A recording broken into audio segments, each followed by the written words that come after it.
Ready?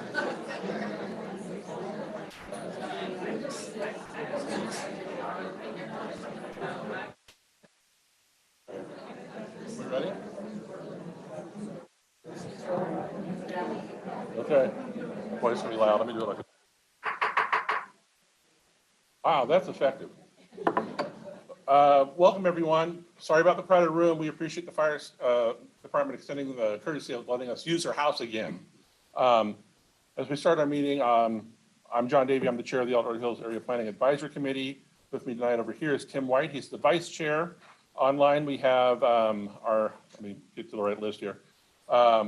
We should have Robert Williams. He's our secretary, and Brook Washburn, our other vice chair. I know she has a case today. She'll be dropping in later potentially. Missing tonight for us is our vice chair, John Reslier, and John's on the injured reserve. So if you could keep some good thoughts for John, we hope to see him either next month or the month after. So the other thing I also wanted to mention as we got going, and we might hear about it in our supervisor updates, is that, you know, a lot of our county has a lot of storm impacts right now. Just be cognizant of that. Our county staff is working sort of around the clock for these critical things with buildings collapsing from snow loads, the roads being in trouble. Okay, we don't, the room is not micro, there's no mic for the room. The microphones are for our video. If we did microphone in the room, we'd have feedback. So if you're really quiet, sorry. So I am John Davey. I'm the chair. The first thing we do when we start our meetings, we call a meeting to order, and we have an adoption of our meeting agenda if there are no objections. No objections. I was hoping you would. So the very first thing we do is we have an opportunity for public comment for matters that we're not talking about tonight. If it's not on the agenda and you have something you want to talk to us about, we have a microphone over here. We're going to have people come to this microphone. In our small meetings, we just pass it around, but it's just going to be easier. So if there's any public comment for things that are not on the agenda, come on up to this microphone and speak your piece. See nothing in the room, I'll ask on Zoom. Let's see, I see one hand up, and who is this? I'm trying to find them. A lot of people. Did the hand go down?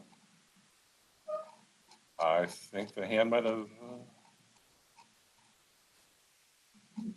It's a long list, gang. Okay, so I don't see that. We have 100 people on Zoom watching right now. So here we are. It's John.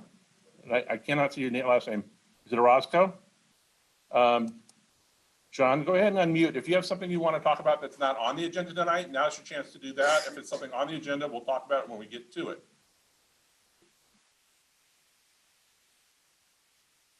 So John, if you want to go ahead and unmute. Okay, going once, going twice. Oh, there we go. John, you're ready? Can you hear me? We can hear you. Do you have something that you want to talk about that's not on our agenda right now?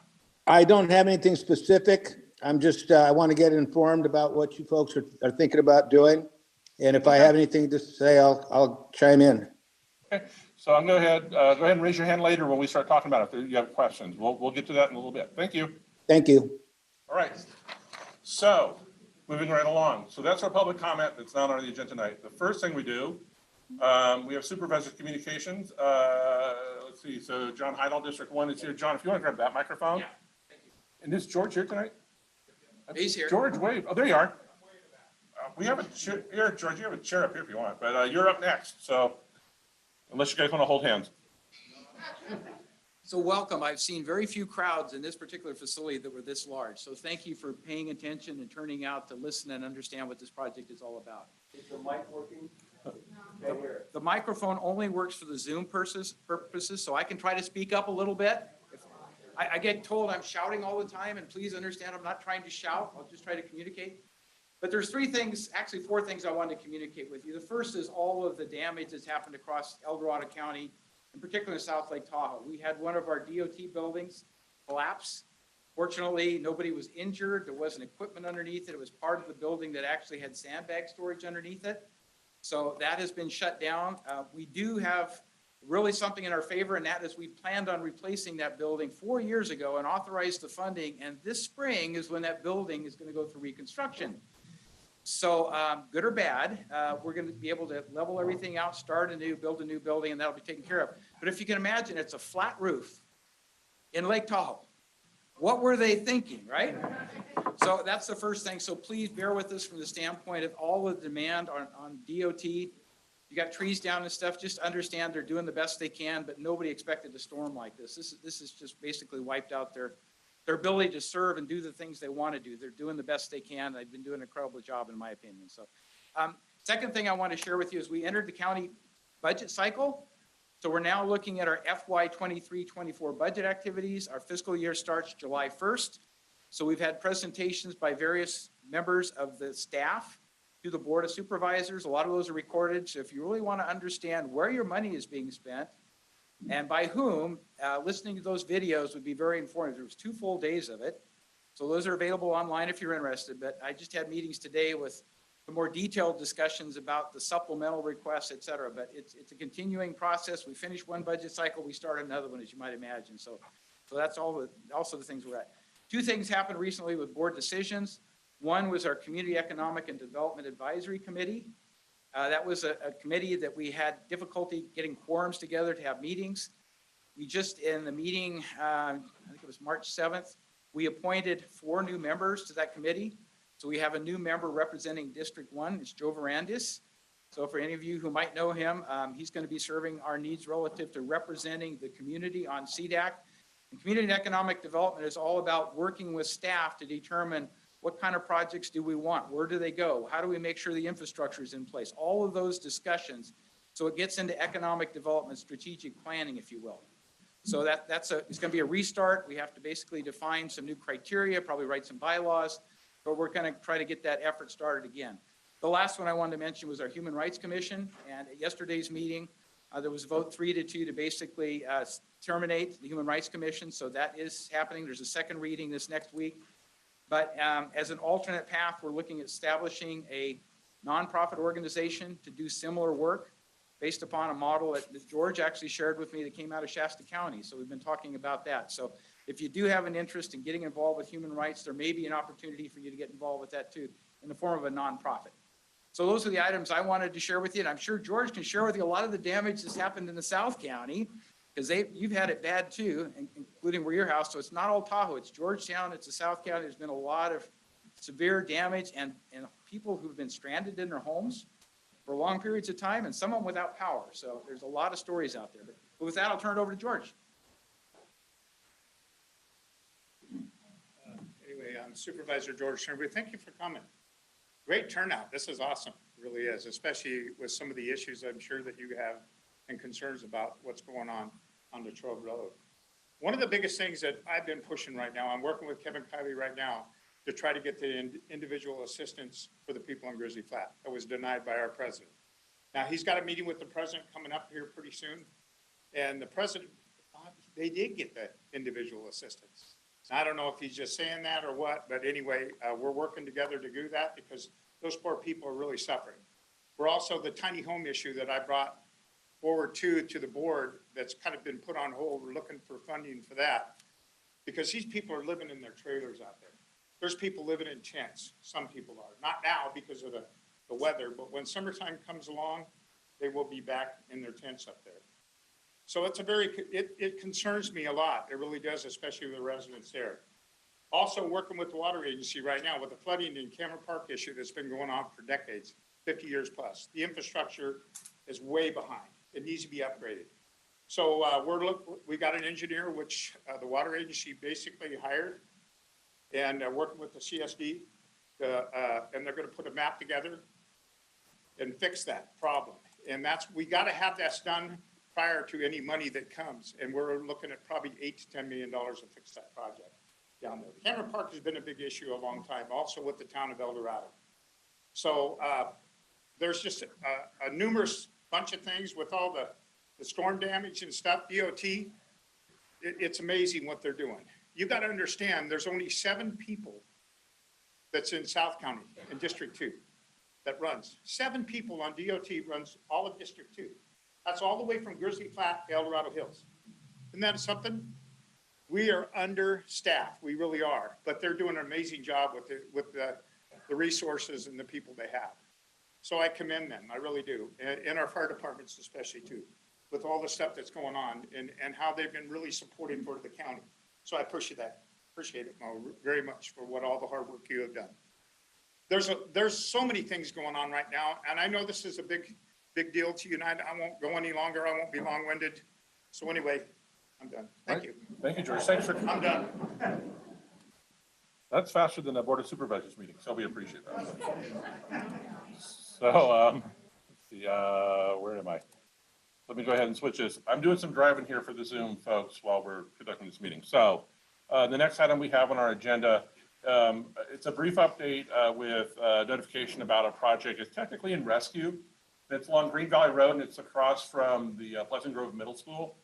And it's the Summer Brook residential development. It's a very small development. It's 29 homes. It was approved in 2008, and I'm just going to jump through these while we're talking. If I can get to it. Sorry, kids. There we go. So it's along Green Valley Road. It's across from the school.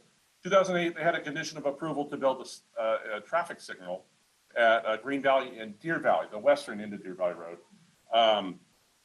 In the intervening years, the Department of Transportation has determined there's no traffic warrant that would justify a traffic signal there. So when the new owners of the project bought the project with the entitlements, they were told they didn't have to do the traffic signal. But there's a condition of approval to provide a traffic signal. So they've been working, trying to find a solution. Traffic signal is about $1.5 million. So DOT is not going to support a traffic signal there, and the planning department is now deferring to DOT's decision on this. So the solution that's being kicked around right now, and we've talked to the communications teams for the applicant, is they're talking about putting in traffic lights at the intersection. If you've ever been on Green Valley Road at night at Deer Valley, you know it's very dark.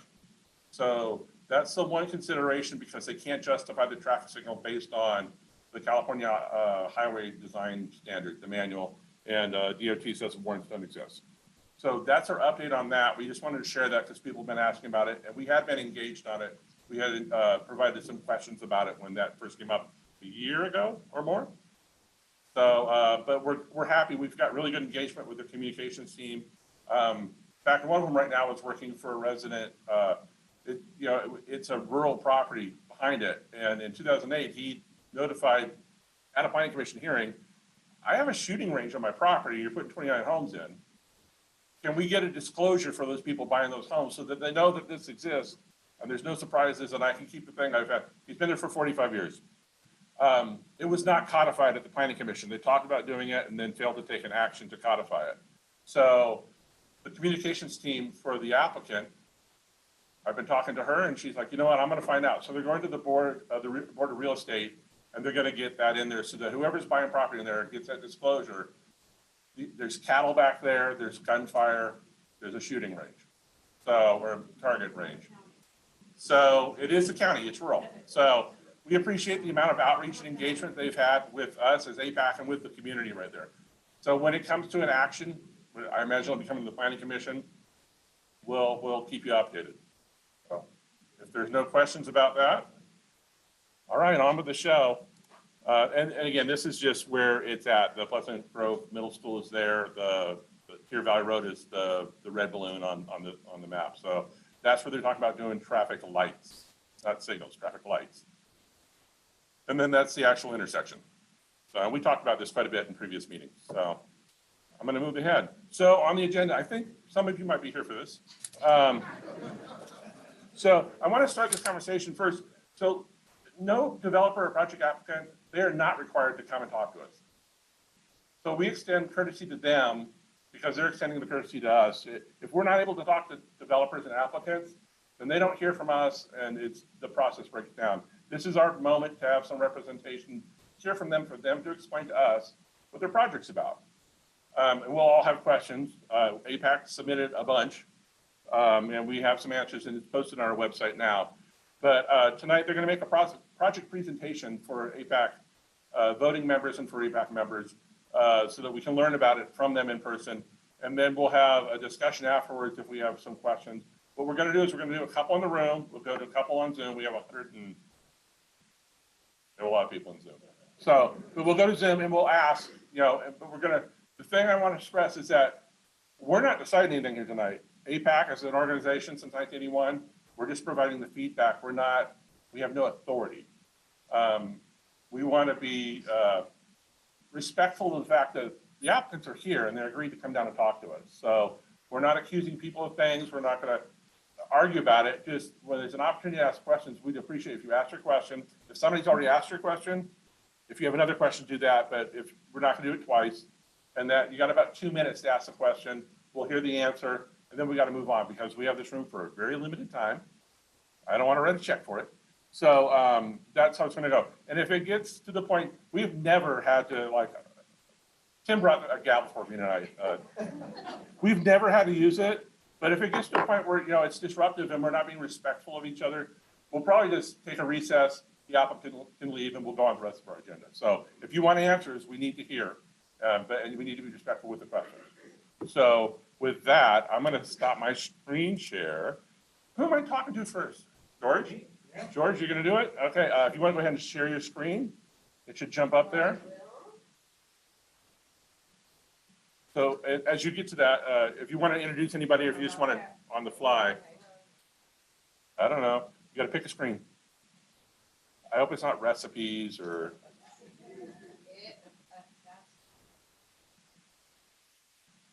But if there's anybody you want to introduce before we start, you can do that as well. So, thank you, everyone. I don't have a John Davey booming voice, so let me know if I need to speak up. I'll do my best. My name is George Condon. I'm with Dermody Properties. Thank you for having us here tonight. Chief, thank you for hosting us. It's a beautiful facility out here. We're going to present this project. There we go. And I'll have like a 10-minute presentation on kind of the real estate end of it. And then our economist will come up and he's going to talk about the study that EPS did on the economic benefits. Still having a hard time hearing me? Okay. I have a portable microphone in my car. I have one at home, but we get feedback. I really do. No, we get feedback because it goes into these mics and the. I'll do my best. So, all right, let's go to the next slide. All right, so I think everybody knows, everybody here knows where the project's located, but you can see here on this aerial photograph that it's at the southern end of the business park. All right, so the highway's in the foreground at the bottom of the screen. Yeah, it's different here. Oh, I'm fine. Yeah, I can. That's better. Is that good? Yeah. Okay. So maybe Lucy, you could put your cursor. You all can see the bubble where the site is located. So we're at the far end of the business park.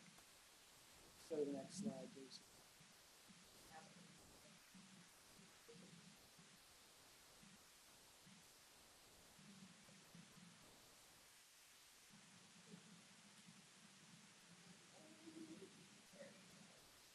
All right, just again, another map kind of giving you a sense for where we are. What is highlighted is the business park, and then you see the streets for the surrounding residential community. At the top of the screen now, you see the highway, and at the bottom of the screen, you see the southern end of the business park. Okay. All right, so I'm not sure if you can see the entire font on this, but are we posting this later? Yeah, we'll be posting this so you can study it again.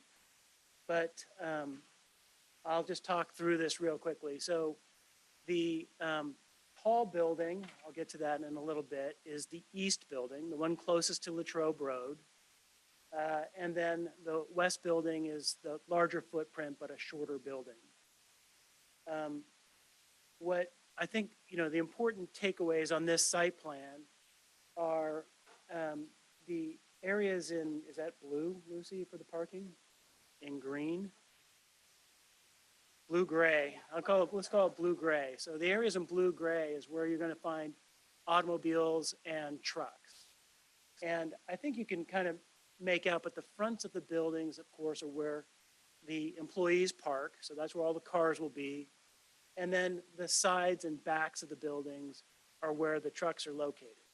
And so we've tried to position the buildings so that the truck courts, which is the noisiest part of any operation like this, are shielded from the school nearby and then from the residents as well, all right? And the other thing that's worth noting on this slide, if you can see it or when you review it, is you'll see a series of arrows showing a distance from the center line of Latrobe Road to the east building, the front of the east building. And that setback is I'll touch on it again, but it's a very large setback. In general, it's over 500 feet, right? By zoning ordinance, the park is allowed to develop buildings that are 20 feet from Latrobe Road. So 20 feet versus more than 500 feet. The other thing you're going to see as we advance through this too, and some of you who have been out there know this, but the topography of the site, it slopes down from Latrobe Road. So that east building, the floor of that east building will be 33 feet below Latrobe Road, right? That's going to be important when you see the elevations here coming up. All right, so we do have our traffic engineer here tonight, and we can talk about that in more detail, but the traffic study that's available for everybody to look at has a lot of great information. For me, the most important slide, I think from a use standpoint and an impact standpoint, is this one right here. And you'll see two numbers highlighted, okay? You'll see the top one at 23,540, and then the bottom one at 5,058, okay? The larger number is the number of trips that the general plan update modeled, envisioned for this site. We're stepping into the 21st century, guys. So we're going to see if the speaker works and we don't get feedback. Testing, is that good? Thank you. All right. Thank you, yeah.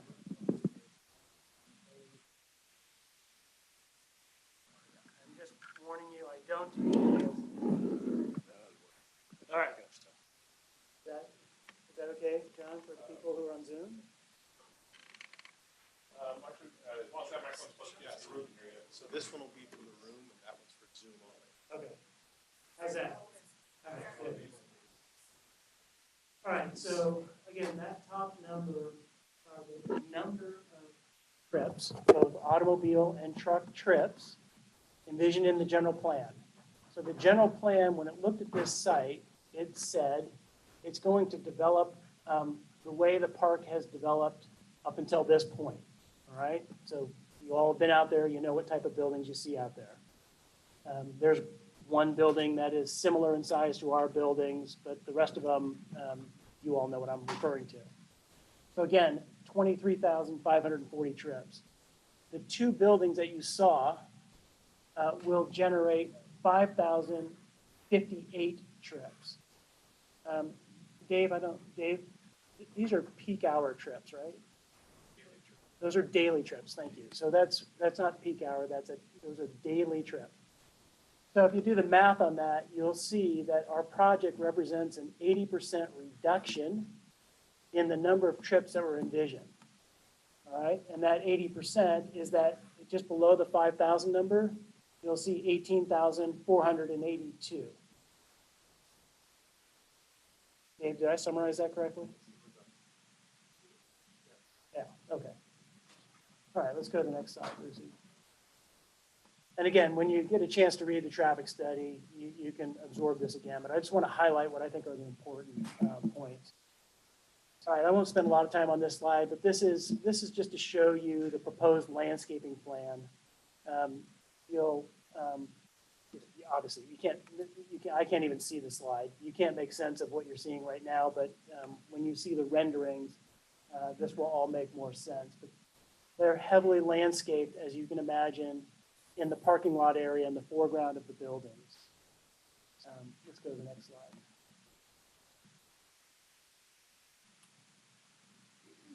Okay, so I mentioned earlier that the current zoning ordinance allows anyone to develop a building that is at a maximum height of 50 feet and 20 feet from Latrobe Road.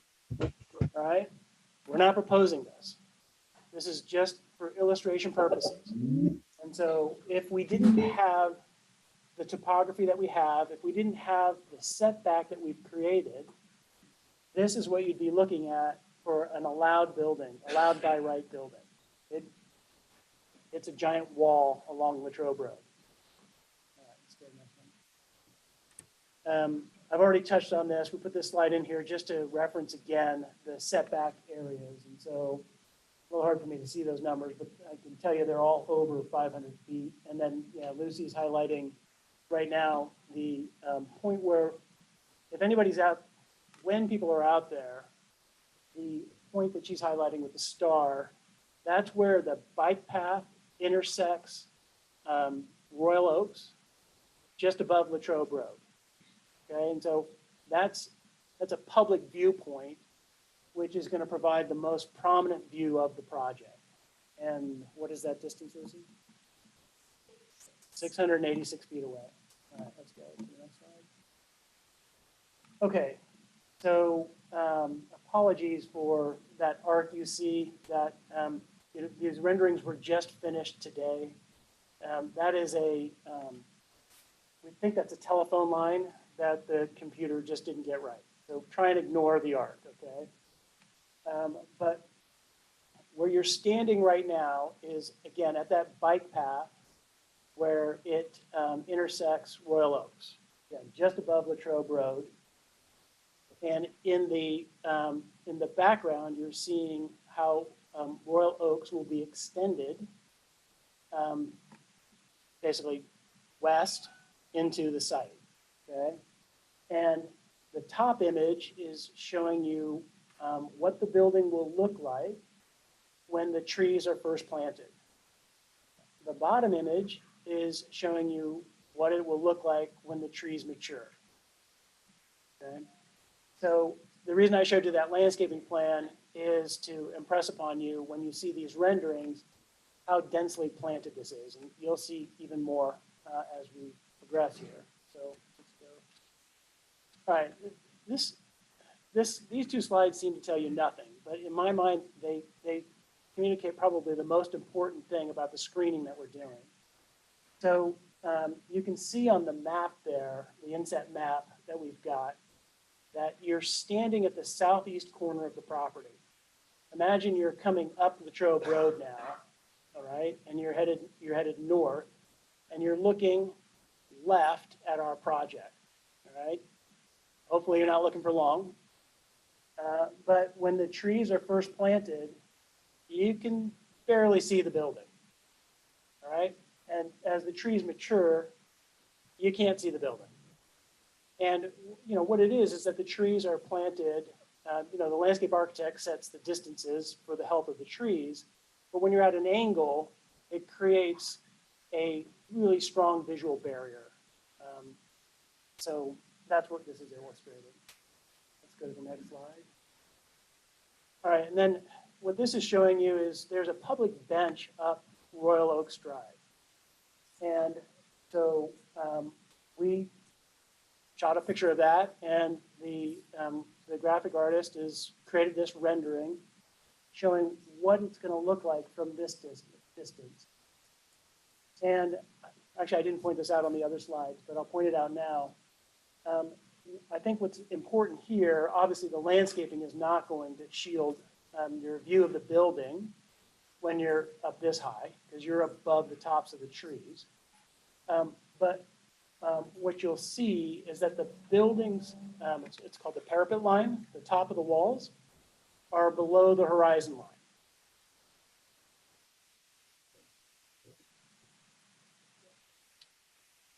All right, let's go to the next slide. Is this the closing slide? No. Okay, so we're getting close. All right. So again, I'm not going to steal Sean's message, but the project at a high level, the project generates anywhere between 1,500 and 2,000 jobs on average. There are substantial revenue benefits, obviously for the people who are employed at this project and for the county and for the broader community. And Sean will get into that.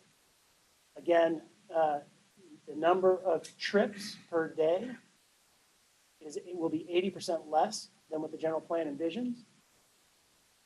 And our client runs their peak hour of their operation off peak hour.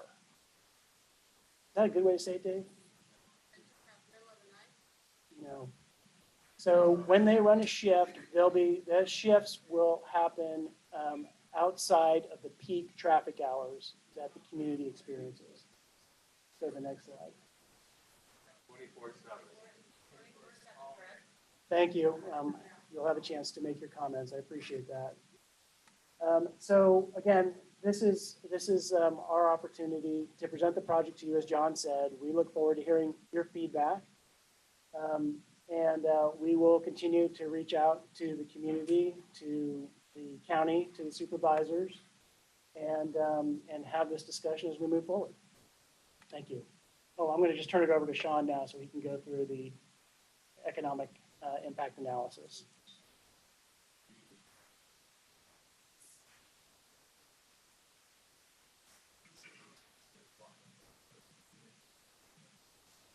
You can use these. You can be able to- you can share it on the screen. So, Sean is ready. I would remind everybody that when we're making comments tonight, because this room is so full, it's not like a typical HVAC meeting with 20 people. A lot of people, 114 is the room capacity. Any comments, please come up to the microphones to people, 100 plus people online. So, if you can't get to the microphone, we'll pass one back to you. There's just a problem with it, not a problem, but when the presentation's being done and it says something like build out projection, we don't know what that is, can we raise our hand and say? Let's let them get through the whole thing and then we'll ask those questions. We ask them to make their full presentation, then they'll answer questions as we do. Otherwise, we're going to be all night before we got time. Thank you. My name is Sean Fisher. Is this? Okay. Okay, perfect. My name is Sean Fisher. I'm with Economic and Planning Systems. There we go.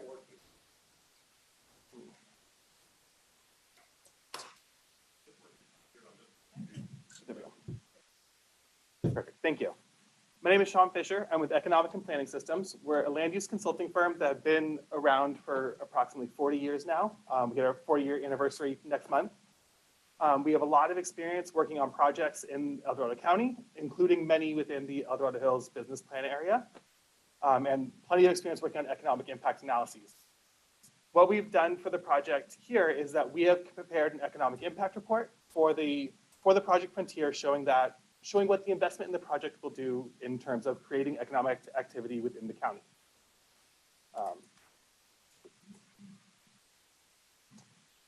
Kind of quickly going over what an economic impact analysis shows. The purpose of these studies are to show that once a dollar is generated on site at the project, how that ripples through the economy and how it impacts households and employees within the region. There are three categories of impacts that are shown. The first are direct impacts, which are what actually happens on site at the project. We then kind of ripple out to indirect impacts, which are that project business needs to buy supplies, and they're going to buy them from local county suppliers when possible or when they can. That's the indirect impacts. The next level of impact that is shown are the induced impacts. These are that project's going to have employees. Those employees are going to go home and spend their money. That money is going to help at the local grocery store to pay rent. It's as those employees are spending the money, how that ripples through the local economy as well. We also have included in our analysis a measure of what the public sector revenues generated for El Dorado County would be. These would include property tax revenues, sales tax, and public safety sales tax revenues that would be generated both on-site and by employee spending. I'll try to keep it fairly high level. We can address any questions as we move forward. So here are the high-level impacts of what the Project Frontier and this project would show. as a note, we used kind of fairly general assumptions when looking at the project, not looking at any specific tenant type or anything other than e-commerce industrial use. So we look at the one-time construction impacts, and these are the impacts to the economy of one-time construction activities for the project development. As shown, it's about $718 million in economic activity created in the county during that construction period. And in total, that generates about 5,300 job years.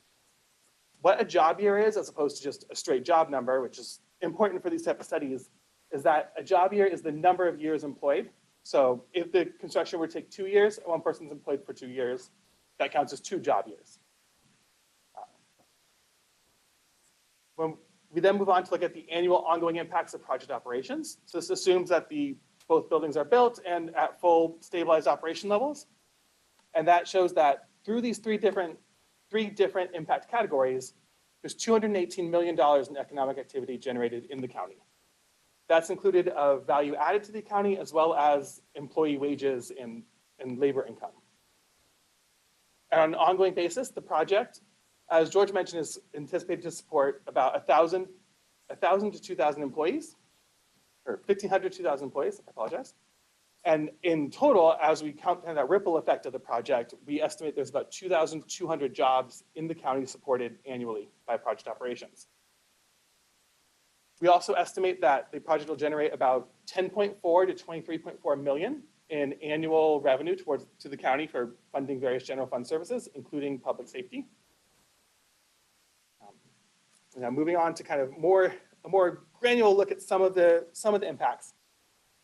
Looking at project construction, the large takeaway here is that $1 of activity in construction costs will result in approximately $1.15 in total county economic activity. When we're looking at construction costs, we don't include any employee spending and employee kind of spending generation. As construction is a temporary activity, we want to provide a conservative analysis. So we don't assume that there's going to be any new households generated. That's why that third impact category has no impact. But in total, the project is estimated to have about $624 million in direct costs. That's related directly to the direct hard construction costs for the project, and anticipated to generate 4,800 job years on site. As that goes through the economy, there's an additional approximately 94 million generated over the construction period, and another approximately 500 jobs supported through project construction. Once the project has reached full build out and is fully operating at stabilized operation levels, we anticipate that $1 of economic activity created at the project, so $1 of revenue or $1 of annual revenue, will generate $1.66 within the county economy. This is inclusive of 137 million in economic activity happening on site at the project. That's the direct numbers on there, with approximately 1,750 employees. For our study, we assume kind of the average level of employment for the center. And those employees will help support another 303 jobs in the local economy through kind of business to business transactions and through their spending at local retailers, local stores, things like rent. They support another 160 jobs in the local economy on an annual basis. And then moving on to public sector revenues. We found that the project at full build out is assumed to generate approximately 10 to 23 million in public sector revenues annually to the county, to El Dorado County, and to the larger state of California. These include property tax revenues, which would fully be captured by the county, of 6.2 million annually, as well as property tax in lieu of motor vehicle fees, another form of property tax revenue of 362,000. And then for the sales tax revenues, we presented a range of potential impacts for a low to a high range, looking at similar type uses looking at other jurisdictions within the state. We found that these uses could generate on-site sales of from $10 to $50 just based on business-to-business transactions of the site itself, selling to other retailers or other similar type businesses. For that, we found that sales tax revenue would range from 3.6 to 13.1 million, with an additional almost 250,000 to 900,000 in public safety sales tax specifically. With that, we reached into the end of the high-level presentation of our results, and I'll pass it back over to George for. All right, thank you, Sean. Actually, John, I think you want to, we're done with our presentation. Do you want to open it up to public comment? Do we want lights back on? Or are we okay like this? I don't know, but they'll just be this screen for now. All right, my microphone's not on, so somebody yell at me. Okay, well, nobody wants to see me. Need your legs, come on, John. No, you don't. Okay, so this is an opportunity to ask some questions. And remember, we want to keep it to about 2 minutes for a question. We want it to be a question so that we can get an answer. And if you've had a question answered, what we're going to do is going to have you, anybody who's going to ask questions, could go to that microphone. We're going to start in the room first. And if you keep it to 2 minutes, keep it about the project and anything they can answer here tonight. And also keep in mind, again, we decide nothing here. We'll make a recommendation when we've studied the project in full after this presentation and pass that on to the decision makers. But tonight, it's just about hearing the project and providing some feedback, some questions, see if we can get some clarity. So with that, jump on it. Oh, is the green light on? Yeah, You're good. okay. I have a couple questions. Gotta be loud if you can. Oh, okay, no problem. So the first question is, who is the final decision maker on this project? And when's the soonest that would happen? I'm sorry, I'm answering two questions at once. I believe, based on the information we received and letters we received, the way the applicant is proceeding, the final decision maker, unless there's some sort of appeal, will be with the zoning administrator. That date has not been confirmed yet for the meeting, but I believe it is tentatively scheduled. The next zoning commission meeting is on April 17th. Okay, I'm going to feed this back to you. I want everybody to hear this. So you're saying, to the best of your knowledge, April 17th, the applicant will meet with the zoning commissioner and it'll be decided that day. It is a public hearing. It's open to the public, and the public can go to that meeting. Now, other things could happen, and, you know, I know the applicant's attorneys are here, and they may have more specific information, but that's what I've read in their emails and letters and stuff. I'm assuming the applicant's going to know this. So George, do you know when this will be decided and by whom? Ken's right. I mean, so, I don't know if it's been set yet, but I think it's going to be April 7th. Zoning administrator will host public. And that can be appealed to the Board of Supervisors. Okay. So 1 month from now, there's going to be that meeting. They'll give us a chance to show up, whatever. But it can be appealed to the Board of Supervisors? That's correct. Okay, that's my first question. Second one is environmental impact report. Has it been done? Will it be done? What's the status of that? Yeah, so, Bree, did we provide a detailed answer to that? Yeah, so the question. Yeah, we might have to. Yeah. Or can we bring it over? Bring it over there. Hear about the EIR. All right, so I'm not going to get into detail on the EIRs. What we answered, the APAC asked this question, and we provided a written response. It's a lengthy written response. There have essentially been 4 EIRs done on this project, on this site. And the analysis that's being done right now is to show consistency with all the work that's been done on the site. I'm not sure what that means. Can you? No. And go ahead, Bree. Yeah. Bree, if you want to jump in. I'm not an attorney, okay? So before Bree jumps in, I'll go real quick. So obviously in 1982, the business park had an EIR. There's an EIR for the 2004 general plan. There's an EIR for the 2015 general plan update. And there's a 2017 biological, I can't remember the title, resource report. Thank you. So that was So what they're saying is that they're compliant with all the approvals that came with the property the way it's zoned right now, and it is zoned for this use. So the thing that they're primarily seeking is the conditional use permit for the variance in the building height, because in El Dorado County it's 50 feet. So that's what we're talking about right now. The letter that George was referencing, we've posted on the APAC website underneath the project, for the project document. So it is a long read, but that's why we put it there, because there's no way we're getting through it all tonight, but we'll do our best, right? The things that we can answer quickly, we will. So Okay, if you want to great. wrap up, or you Yeah, good? no, Okay, I'm cool. good. Thank you. So, yeah, and again, I'm watching my clock. If we can be quick with our questions and be as loud as you can, I'm sorry, the room is the room, and we just appreciate we get to use it. So, thank you.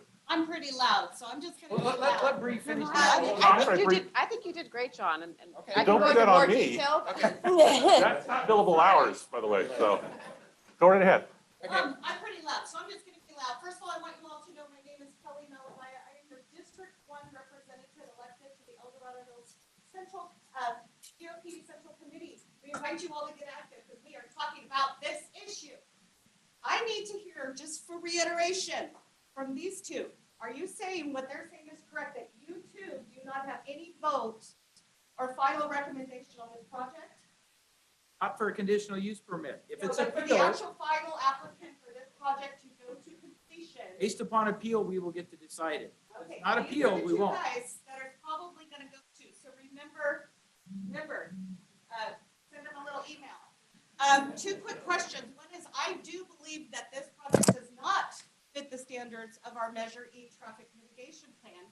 How in the heck is this not going to, at certain times, create stop and go traffic, which is a key element of our traffic plan, right? Yes.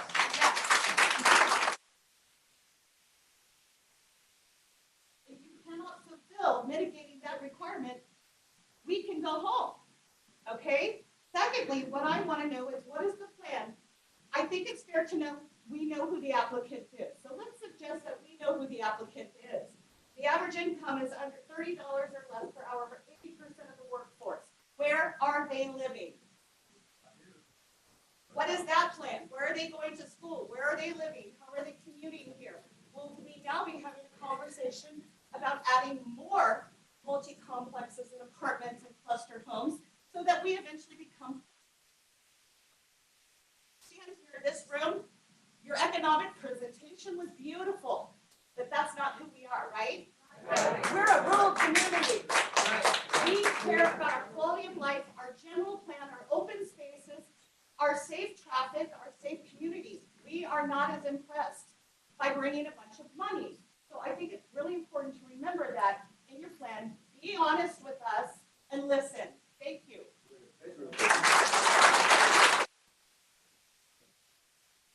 Okay, right there. Okay, if we could keep it down, the room's gonna hear. I'm What? not getting responses to the questions. Is that the way you want to? Well, here's the thing. I don't. Answer my question about the school and where Okay. they're living. Okay, and that's the thing, is that we don't have an answer to that right now. Their project is their project, and this is what's before the decision makers. So, but I'll encourage everybody right now, Kelly, your questions are valid, right? People want to know the answers. We're not going to get them tonight. We're going to try and get the answers about the project tonight so we can make our subcommittee findings and pass them along to the decision maker. The important thing is, if you have those questions, they need to be at the decision maker. And you pointed to our supervisors, if it gets appealed, it could conceivably end up with them. It could be turned back to the planning commission. It depends on, but right now we're talking about the zoning administrator. Those questions and those comments are appropriate for them because they need to hear them. So in this room, I know we all have some of the same concerns. It's fine to raise them, but we're trying to get answers tonight. So if there's not an answer available, it's fair for them. So the answer is, they don't know how they're going to handle the population and control of people looking to live within El Dorado Hills and Fulton. There is no answer right now, and I don't think they're prepared to address it. So, but it's fine to ask the question, but let's try, let's just be respectful of everybody's time and jump right in. Thank you, Kelly. Hi, I'm Sally Morello. I live in Blackstone. I fortunately live on Avanti Drive, which I'm 13 houses up from Royal Oaks, and my backyard has a beautiful view.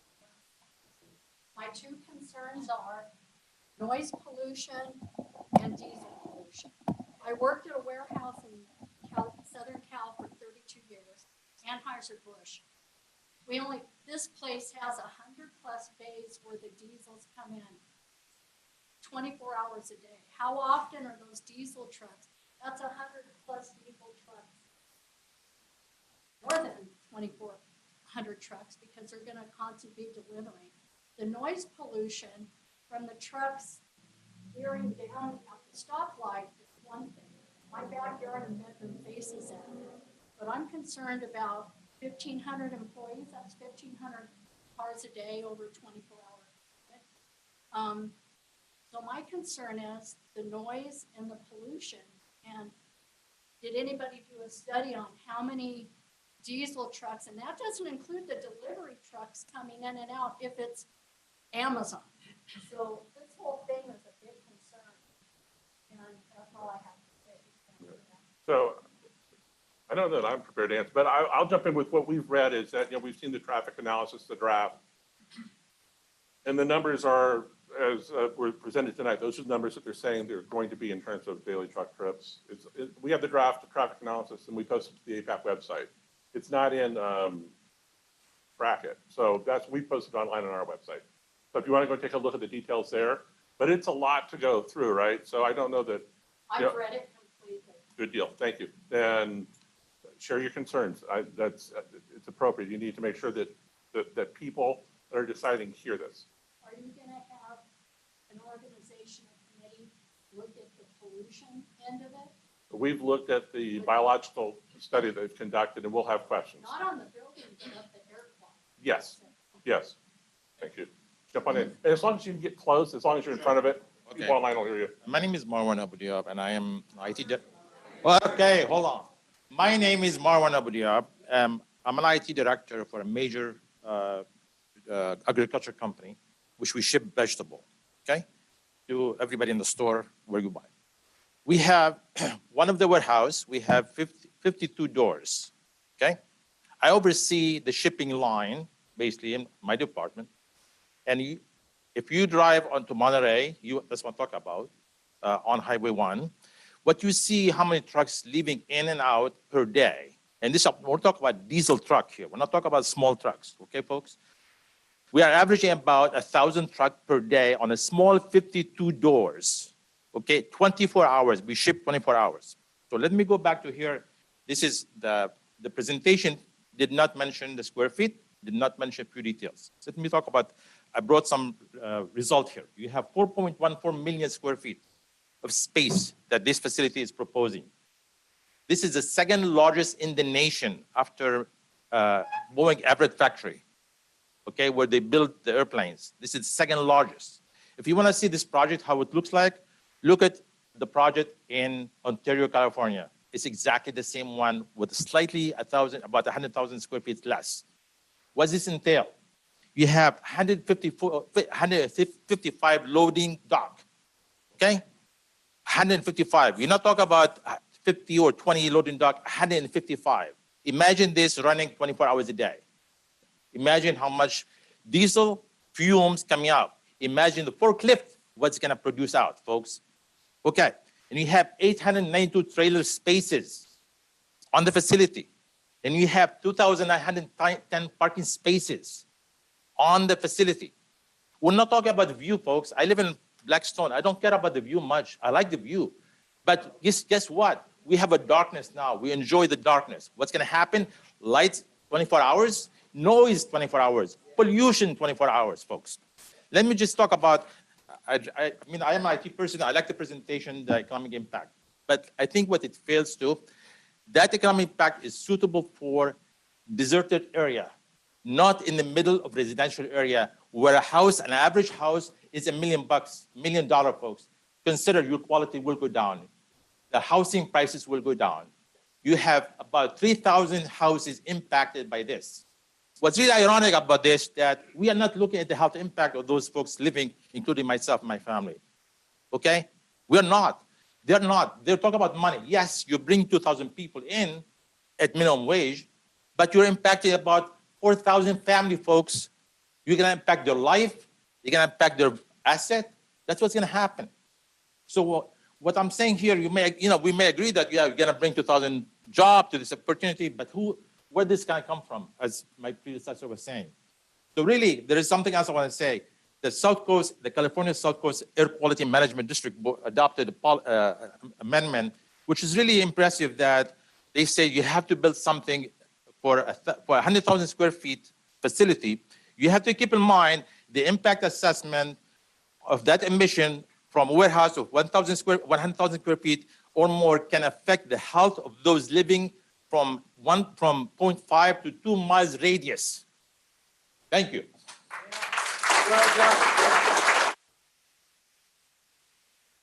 So after you're done with your comments, we have people waiting online too, so we're gonna go jumping back and forth, and we'll get you back to this, all right?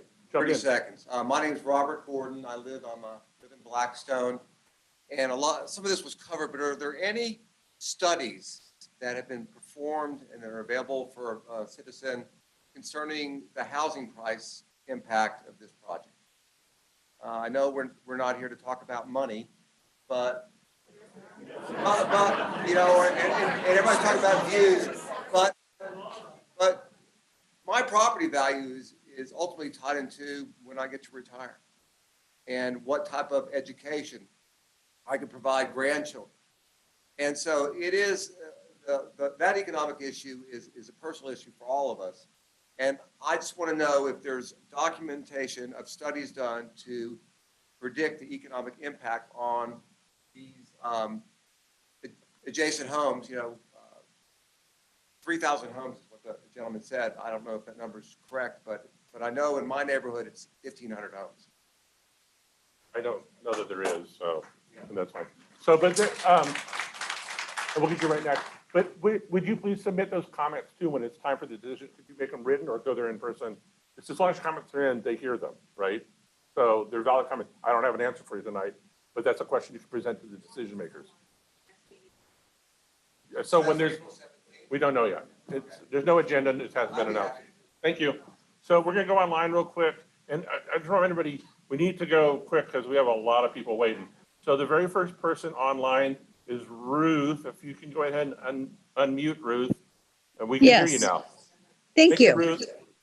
I'm a homeowner in Heritage, and we roughly have about 1,600 homes here. And we back up to the business complex, which is Broadridge. And for the last 5 years, we've diligently worked with that property manager to abate at best their noise, which is from their cooling towers and also from their retribution building. My natural concern is that with having a pretty flat area here, the noise does travel, and you're proposing a 5-story building, which to me would make even more noise than comes from their buildings. What are they planning to do to address the noise from the trucks and as well just from the cooling towers that will be on your buildings and the night shift? Okay, Ruth, we'll present that to the room. Is there any, you have a noise study, right? I would refer to the acoustical analysis.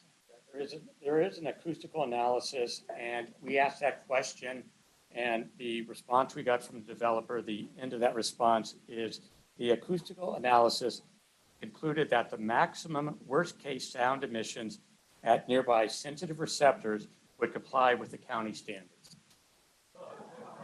Hey, I'm reading their answer. Again, there's a 10-page acoustical study in the project application. If you haven't taken the time, if you can make time, you can take a good look at the application. You don't have to read the 314 pages. Enough of us have done that.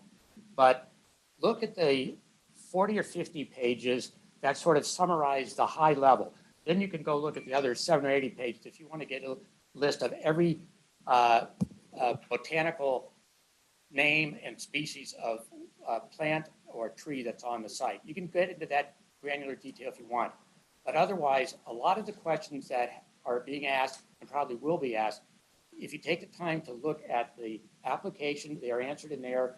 And then many of them are very specifically answered because APAC had an 8-page letter with over, I think, 25 questions dealing with traffic, sound, a bunch of other things. And the applicant did get their responses back to us yesterday. As John said earlier, it is posted on our website.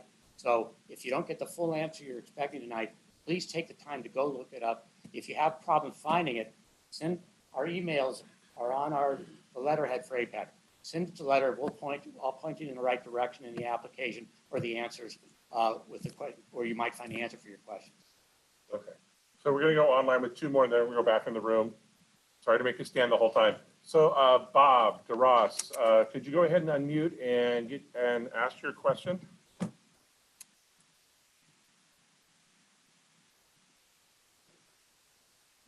Okay, Bob, you should be able to go.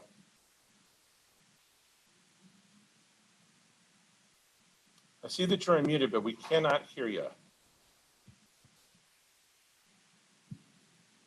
Okay, so Bob, we'll come back to you. We're going to jump next in line. I'm going to go over. We have John Richard, who is a voting member APAC. John, you should be able to go. Go on mute. Great. Okay. Yeah, it could be this is already answered in the application. I haven't read through all of that, so just say that up front.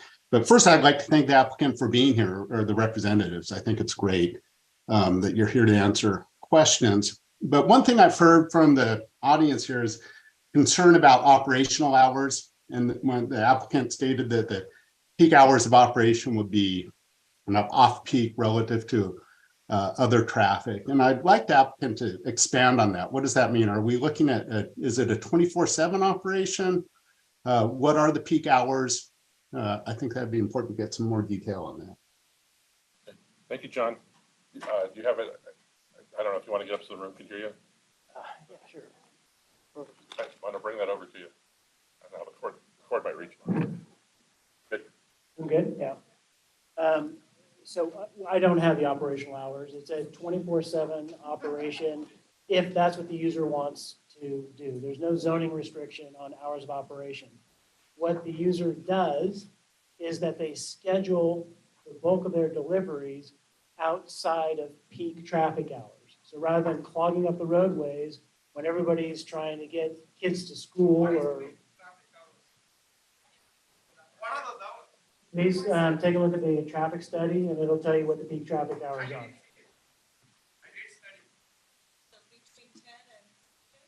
Dave, are the peak hours in your study though? I'm sure they're in the traffic study, sir.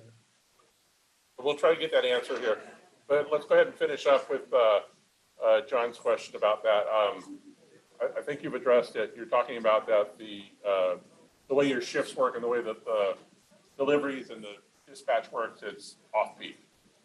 Yeah, the user's peak is scheduled off the community peak hours. All right, so I think that's probably the clarity we're gonna get on that. So we're gonna go one more online, and then we're gonna come back to the room. Thank you for waiting, I appreciate that. We're gonna go to Katie Cleveland. Katie, if you wanna go ahead and unmute, we should be able to hear you. Can you hear me? Perfectly, thank you, Katie.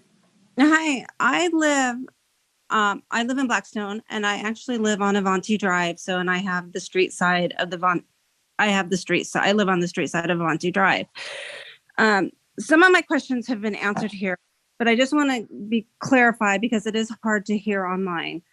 So as far as I'm hearing, we don't have a noise control study. We don't have an air control study. We don't have a future population control study.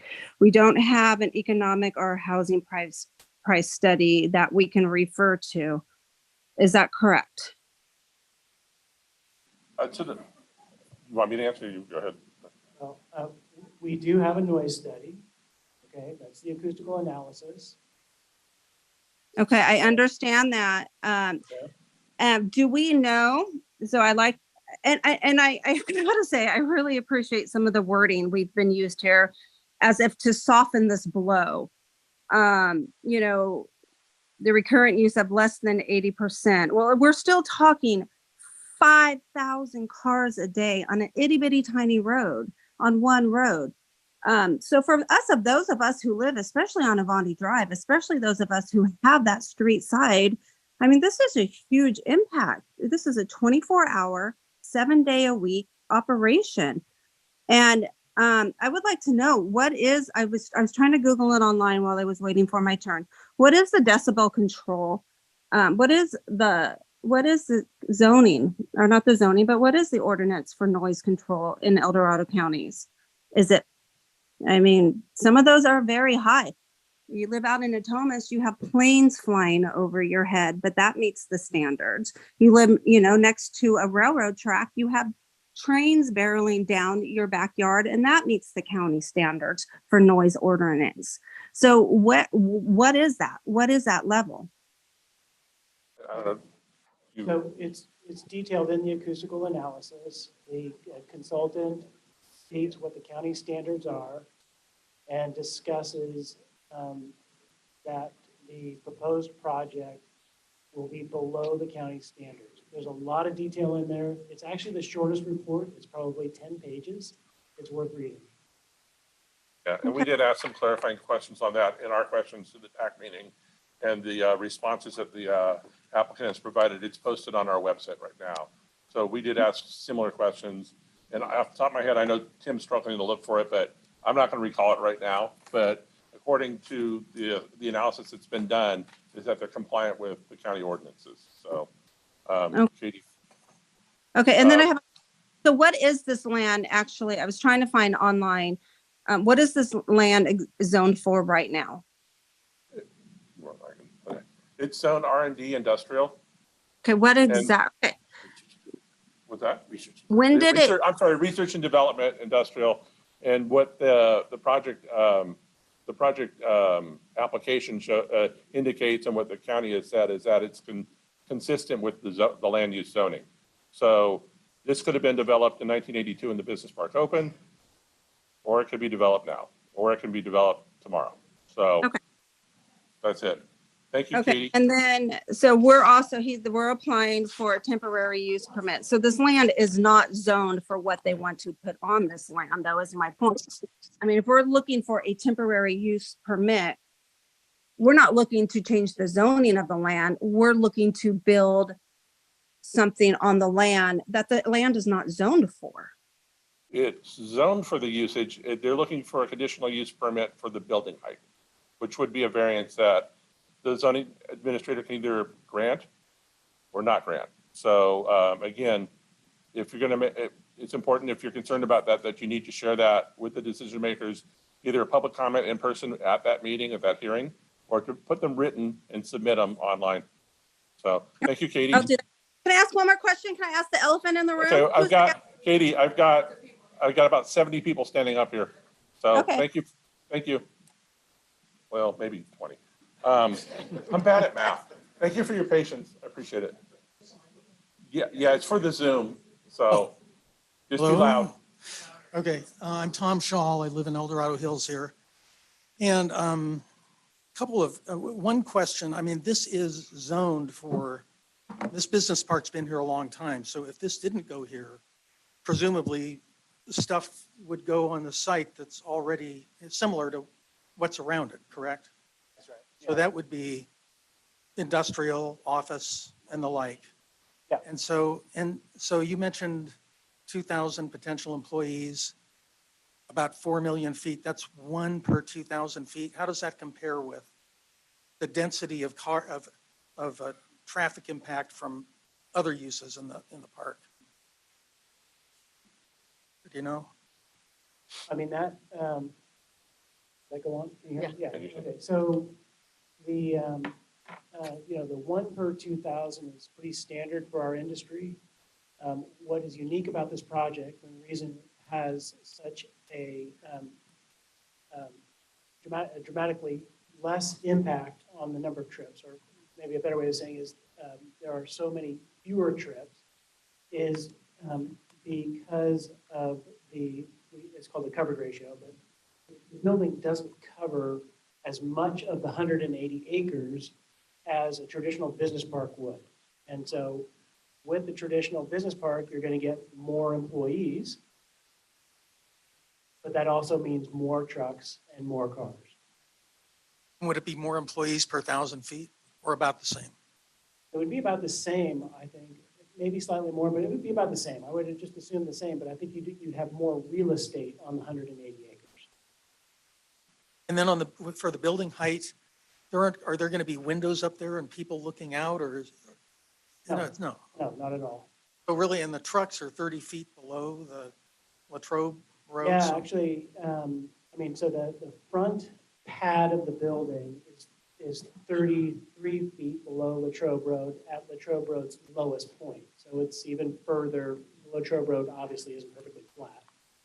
At the back of the building, the truck court actually drops down a little bit further, so it's slightly more than that below Latrobe Road. That should help the noise, I would think. It helps noise. The acoustical analysis takes all that into consideration. The building acts as a noise buffer to the school and to the residents. One quickie, the sales tax revenue that would be generated from this, does that kind of go into the general fund for El Dorado County? Is that?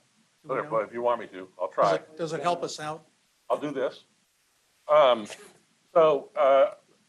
Controller Harn was here a little while ago. He left. He submitted a letter to APAC and we posted it on the website. Right now, anything that happens, we're not an incorporated community. We're not a city. The sales tax goes to El Dorado County. So, sorry, my phone is ringing. I thought I turned it off. So Auditor Harn had suggested that he would be willing to be an advocate before the Board of Supervisors, before any deciding body, to negotiate that some of those tax dollars, and when he says some, I say most, but he says some, that a significant portion, I think is his language, would remain in El Dorado Hills to offset traffic impacts in addition to what the developer's already going to do for the 2 travel lanes that are being added to Latrobe. And then for road maintenance and other impacts around El Dorado Hills. And this is a conversation we have about every project, because when the county's looking at it, yes, it's dollars to the county and it's a general fund. We would like a mechanism that would identify whether it's a development agreement, something that says, hey, those dollars, they're coming in, the impact is here, let's have the dollars here, or most of the dollars. That's not a decision that you and I are gonna make tonight, but we will continue to raise that point. You need to point out, the majority of the sales tax goes to the state of California, not. Yeah, but it is significant dollars we're talking about. Yes, it is significant dollars. When we talk about, $6 million to an overlay of El Dorado Hills Boulevard and we can't do it, it's still significant. Thank you, John. I think the numbers tonight, we saw a range of a few $1 million to tens. 10 to 23 million. Yeah, again, the presentation tonight is obviously backed by a full report. That report will be ready to send to the county next week. And obviously, you're going to want to read that. My name is Vasudevan Gopalakrishnan, shortly Gopal. I live in Blackstone community. Everybody talked about Avanti Drive. I don't live there. I live half a mile from there. But we already have a lot of traffic noise through the Latrop Road because of the people use that road to go all the way to Plymouth and other cities. My question is, in the presentation, you said the 80% less traffic, right? That with respect to some number. Can you give me the number with respect to the current traffic? What will be the peak traffic when it's done? You ask that one more time. What would be the peak traffic? So we gave a number during the presentation. Dave might have them with him. Sorry, I'm pointing at Dave. I apologize. I shouldn't do that. Have good manners. So there's numbers that the assumption of the project building out when it was approved in 1982. Yeah. They're saying is like 80% less. 80% less, yes, So, correct. So, but then Dave has the numbers, and it is in the traffic analysis that we put on the website to share. But I don't know, Dave, if you have something available in front of you.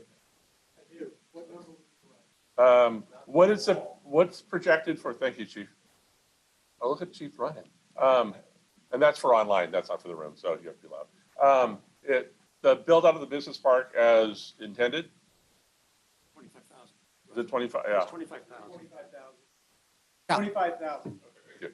And then your project is proposing to add 5,000. 5,000 daily trips, and so that's still below what was envisioned with the entire business park. Yeah, so I'm not talking about the envision plan. I'm talking about with respect to the current situation, how much times it's going to increase? Is it going to increase 2x, 3x, 4x?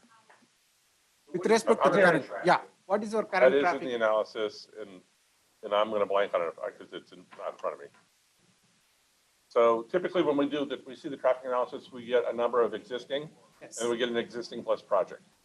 That's the number I'm asking. Okay. Is that something that's available in front of you, Dave? Just to make you struggle? Okay. Oh, you know what? I might have it, sorry.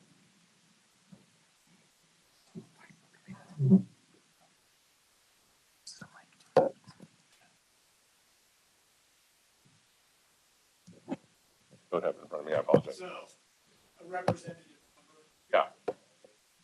Grove Road, Golden Foothills Parkway, some fast. Today, that volume this morning is about 2,600 vehicles. Peak hour. Peak hours between 7:30 and 8:30 a.m. With the project, that volume would be about 3,100 vehicles per hour. In that additional 500 will be mostly trucks, I guess, right? The additional 500 will be mostly trucks, bigger trucks, right? We can't, hey, guys, we can't hear the question if we're all gonna talk. So please.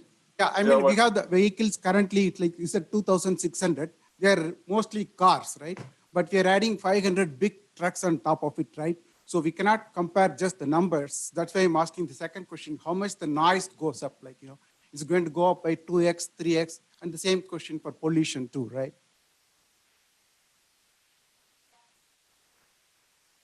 I don't know. So the numbers are in the study, and like I said, but if those are your concerns, I would encourage anybody, when we're talking tonight, submit those to the decision-making body, whichever it ends up being. And as a community, we should be asking these questions. I don't know we're getting those answers tonight, but so. Okay, thank you for We're gonna go, how about 1, 2? We'll do the next 2 here in the room, and then we're gonna go, we have still people online, and we gotta get moving because we're at 7:45. So thank you for your patience. I'll be quick. I have a couple, but 2 of them are very quick. My name is Christine Walton. I am a homeowner in. Hey guys. My name is Christine Walton. I'm a homeowner in Blackstone. I had a couple of questions. One about the traffic study. Someone pointed out at the top of the questioning that probably a lot of the employees are not going to be El Dorado Hills residents. So I'm curious if the traffic studies included employee commute numbers as part of it. That's one question. You want me to go ask more questions, or? I think the simple answer is yes. It's a yes or no? Yes. Okay. And then the economic studies that were done, obviously El Dorado Hills is on the border with Sacramento County, and much of the commerce is in Folsom. I'm going to buy groceries and shop and do a lot of my shopping in Folsom. So my question about the economic study was that taken into account for the numbers that would stay within this community and this county? I don't know the answer. Is it? The answer is yes. Okay. So the short answer to that is yes. Our analysis assumes a leakage into the neighboring counties for things that aren't available, aren't readily purchased in El Dorado County. How big of a leakage? We'd have to look into the backup numbers to find out, but yes, that is included. And then my last question is around, the project in general. I know when developers are looking, they're looking at multiple places at one time. I'm curious, how many other communities have you approached and have been told no? Because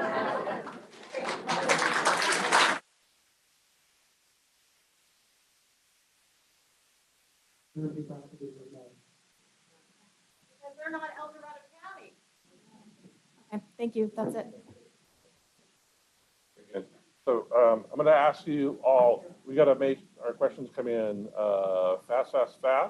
I'm watching the clock. I shouldn't do that, but we got to be respectful of your time and the applicant's time and the time that we've stolen this room for. Go ahead and proceed. Hello, everyone. My name is Marty Abel. I am a retired CEQA practitioner and made a living doing EIRs for 37 years.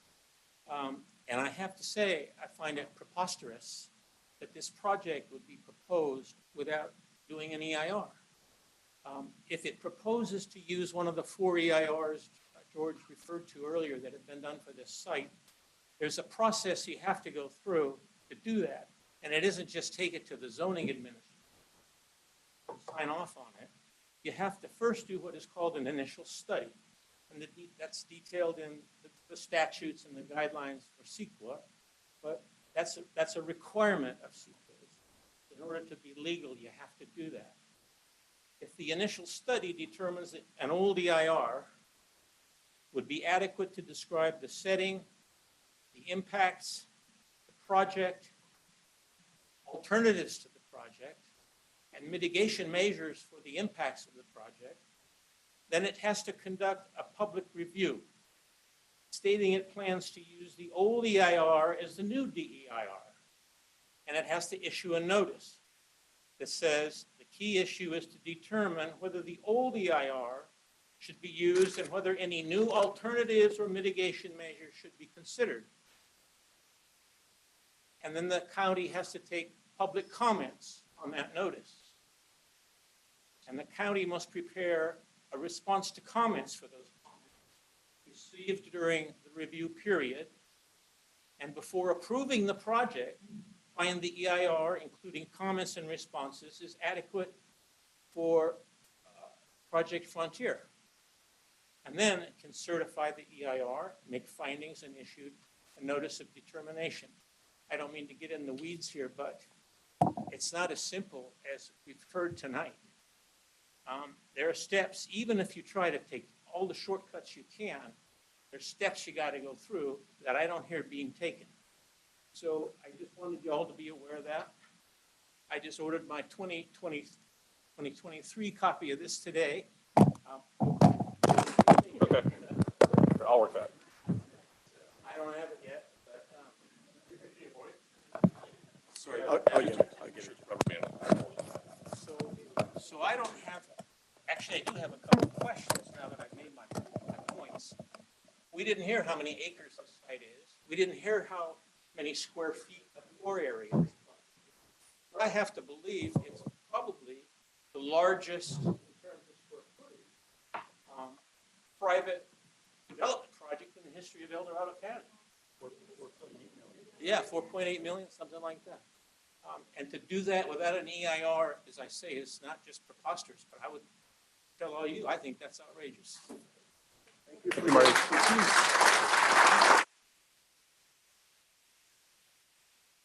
Good there. And after you go, we're going to go back and get a couple. I'm sorry to make you wait, but we got to. Those were great points, and the young woman from the GOP, great points. I enjoyed them all.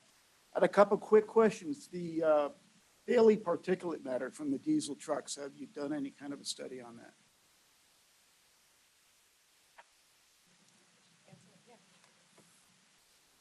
General plan.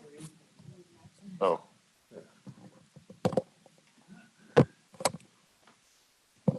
And to back up a little bit to the last question, a consistency analysis is being prepared. So that is being prepared by an environmental consultant right now that will go through all the impact areas, including particulate matter, air quality, greenhouse gases. And the general plan EIR analyzed all that information.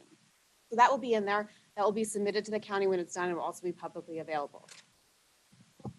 Another question, have any county standards been relaxed to allow this project to go through? I think the only thing that you're seeking is a conditional use permit on the height variance. And I forgot to introduce myself. I'm Tom Fox. I live at Blackstone. Thank you. I'm also a board member on the Blackstone HOA. I think what we're not talking about here is the real problem in the room. And it's not your project. Your project it's got great mitigation. I think your foliage or your decorations around the building, I think that looks nice. The real problem here is the county. The county is relying on a land use designation that goes back to the 1980s. And Latrobe Road is becoming a dumping ground for every project that the county wants to put in. When that designation, that land use designation was put in, there were no housing developments. We have thousands of people. So that's one of the big issues. The other thing is traffic standards, as people should know, go from A through F. The county in 2019, the county relaxed its standard and allowed the traffic level to be a level E. Now, for those of you who don't know, it's like a grading at school. It goes A through F. A is great, F is a failing grade. The county put the standard at E. So we're almost next to failing. And if you want a comparison right now of what it's going to be like, you have to understand that what you're living with now is levels B, C, and D in general. So you're going to be going from that level to a level which is far less, which means they don't really have to do a lot of mitigation to come up from the gutter. I mean, the standard right now for the county is really low. You can't get any worse. So I think really the problem that we have here, the project, I know you got to build, you got to find a place to put a building. If there's a problem in the room, if there's an enemy in the room, it's the county. We're tired of being a dumping ground. This is going to impact everybody in Serrano, everybody along Latrobe Road, all the communities around Blackstone Parkway, the communities in El Dorado Hills Boulevard. Everybody's going to be impacted by this. We didn't move to El Dorado County, and some of us who were born here, we didn't stay here just to have this kind of development. The county will never get enough money. If you had $500 billion, they'll find a way to spend that money tomorrow. We don't need another development. What we need is quality of life. The economic impact might be great. There might be great jobs. I don't think that's what our concern is. I think the concern that we're looking at is quality of life, noise, our health, peace of mind. And we're not going to have that with this project. Thank you. So on this one too. Thank you. Doing my count, sorry. So we're going to go online. We're going to ask Bob Williams, he's Secretary at APAC. Bob, if you want to go ahead and unmute. There you go. Yep. Just a couple of quick comments. Everybody should understand that this is not the end all or be all for APAC's involvement. As we speak right now, we have formed 2 standing committees that will be looking into aspects of this proposal. One dealing with transportation, with a deep dive into the traffic studies, for example, and also the environmental concerns, EIR issues. If anybody is interested in participating in either one of these standing committees, contact me. My email address is on the APAC letterhead. And let's get involved and let's try to collect information and really represent the needs and concerns of the residents, in addition to what the county may be looking at in terms of their economic benefit. Thank you. All right, thank you, Bob. And let's see, next, I'm trying to see this on my screen, sorry. It was, is it Natani? Natani, thank you for Hi. helping with that. No problem. And I think this question was answered, but I really cannot hear it at all when the developer speaks without a microphone. But what other properties were considered for this? And why did they choose El Dorado Hills or El Dorado County? Is it just the path of least resistance? There you go, as long as that's in front of you, get both. All right, can you hear me okay? Yes, thank you. And I'm sorry, I was juggling the mic. So what other properties were considered? There are none large enough to accommodate this requirement. So the answer is 0. And then what was the second part of your question? That they can't really answer the rest without considering any other properties, which is surprising because I have worked for large companies and taken part in real estate studies and we never look at one option. So that's interesting. I am a partner in a business in the business park and employ 5 people full-time who are paid a wage that's a living wage for El Dorado Hills and can live nearby. And I'm also a resident homeowner in Blackstone. And just kind of like everybody else here, I think we really think it's important that our residents live and work close by. And And that's, I think, the kind of development that's zoned for, and that's what we've always thought would go in place. So you can understand the shock with this. Well, thank you for your comments. We're going to go ahead, one more online, then we'll come back to the room. Sue, if you go ahead and unmute, and I ask everybody, even here in the room, we have to be cognizant of our time. We have 2 more items on our agenda tonight. So Sue, if you could go ahead, jump on in. Hi, Sue Taylor. So back when the town center apartments tried to go through, they tried to use an old 1980s EIR, and that went to court and they lost. So the county's really streamlining this, I feel, illegally. I agree with the CEQA expert, and I think instead of people walking out of the room, I'm watching people leave. You need to get organized. You need to do something such as get a cease and desist on this process of this fast tracking without an EIR. I really don't think it's even legal. So on that, I thought all of the information was secret and we couldn't see to look at this to evaluate. And I was the proponent for the Measure E that requires certain road capacity standards. And the county has yet to implement this, which, by the way, John Heidel did run on that, this Measure E getting in place. So I would ask that your supervisors implement this after it was passed, like in 2016, and been fighting them ever since to implement it. So number 2 says, this is the traffic requirements in the general plan. TCXA number 2 says the county shall not add any additional segments of US 50 or any other highways and roads to the county's list of roads from original table TC2 of the 2004 general plan that were allowed to operate at level service F without first getting the voters' approval. So I noticed, I think I counted about 6 roads that are going to level service F. And I don't have time to evaluate the mitigation that they're proposing. It's always amazing how they can go from F to B over some small thing. And I'd also suggest that, and El Dorado Hills is going to have to pick this ball up and run with it if you really want to engage on this project. If you need to find out what they're going to do is let them mitigate, because the roads, they put them in the capital improvement plan for the public to pay for. And if they do that, then they only have to pay a percentage, what they call fair share, instead of the entire system. So I would be very uncomfortable. I am very comfortable listening to this. I'm shocked that you can do a project of this magnitude on a conditional use permit. I'm working with the project in Diamond Springs that is minute compared to this, that's doing a full EIR. So to say that we all of a sudden don't have to because there's old EIRs, well, that one has it too. And we are the county is doing EIRs. So why are they treating this project differently? So good luck, El Dorado Hills. And I would engage the CEQA expert and get running, because they're running. Okay, good luck.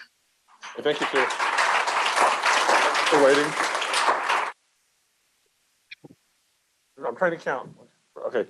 Let's get through you guys, and then we'll go back. We have one more online, and we got to wrap up. So I appreciate you waiting. My name is David Ying. I live in Blackstone. Well, that microphone doesn't work. Okay. My name is David Ying. I live in the Blackstone community of El Dorado Hills. I have a quick question on the economics study. So have you guys considered the project's health impact on the public here in El Dorado County? Would that be under the biological study or the? No, it's public health.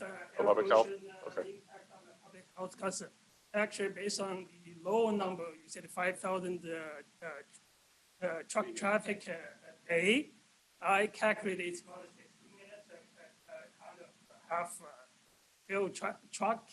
And this is a low end number, I believe. It's not going to be enough to fill like 4.8 million square feet warehouse. It's not going to be enough. And the diesel exhaust from those trucks is known to cause cancer, to cause heart disease, to cause respiratory diseases.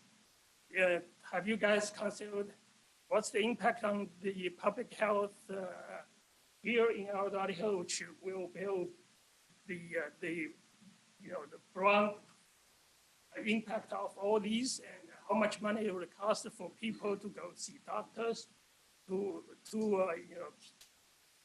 try to get healthy, as considered, based on my understanding, it's gonna, you guys put like the economic impact in $1 million positive. Based on my understanding, the impact is gonna be negatively in different units. It's gonna be in $1 billion to the people of El Dorado. I think this is also a responsibility for the public officials in other counties to protect us. If it's not considered in the economics impact, that's not called economics impact of this project. That's all my. So thank you for the question. And I believe other than there's an air quality survey in your analysis as well. Is that? There is not. General plan AR in the 2004 general plan AR, the county looked at all the impacts. So that's really what build out meant. And the general plan AR build out looked at two scenarios. One was build out by 2025, and one was full build out by 2035. And looked at full build out of this site because it was zoned R&D, and it looked at it being built consistent with the zoning. And when they looked at the specific parcel where this is, when asked how the site is 180 acres, the parcel's a little bigger. But when they looked at that specific parcel, that's where they estimate at full build out to be about 23,000 trips. So those trips and the emissions from those trips were analyzed in the general plan in the 2004 EAR. And the consistency analysis does go over that in more detail as well. Thanks. It was updated in 2015 and then, yeah. So yeah, there's been several updates, but correct. That's a question to ask. Thank you for waiting. Go ahead and jump in. El Dorado Hills resident since 1999 when our population was around 16,000. Everybody knows what the traffic's like right now. I just want to bring up some points and then also ask a couple of questions. But an average tractor trailer rig is about 70 feet long. An average vehicle is about 14 feet long. So 5 vehicles equal a tractor trailer. So when these tractor trailers are on our roads going down the 5 lights that we have currently, and they're stopping, they're taking up 5 car lengths, which is going to back traffic up way more than what it's getting backed up right now. And we're not even built out as far as residential goes. Keep that in mind. A question to the board, has there been any other public meetings regarding this project prior to tonight? No. This is the first one? No. Okay. That's interesting. Well, and correct, that's a question we always ask, but they have no obligation to come and meet us. Their obligations to the county. Right, so. What year was the first proposal of this project brought to the county? Does anybody know? It was last year. That this project was first brought to the county saying we want to put our 2 buildings that are 4 million square feet in El Dorado Hills? I mean, conversation started then, if that's your question. Yeah, the first you know, Last year, sir. okay, thank you. I was curious about it. Seems Okay. so.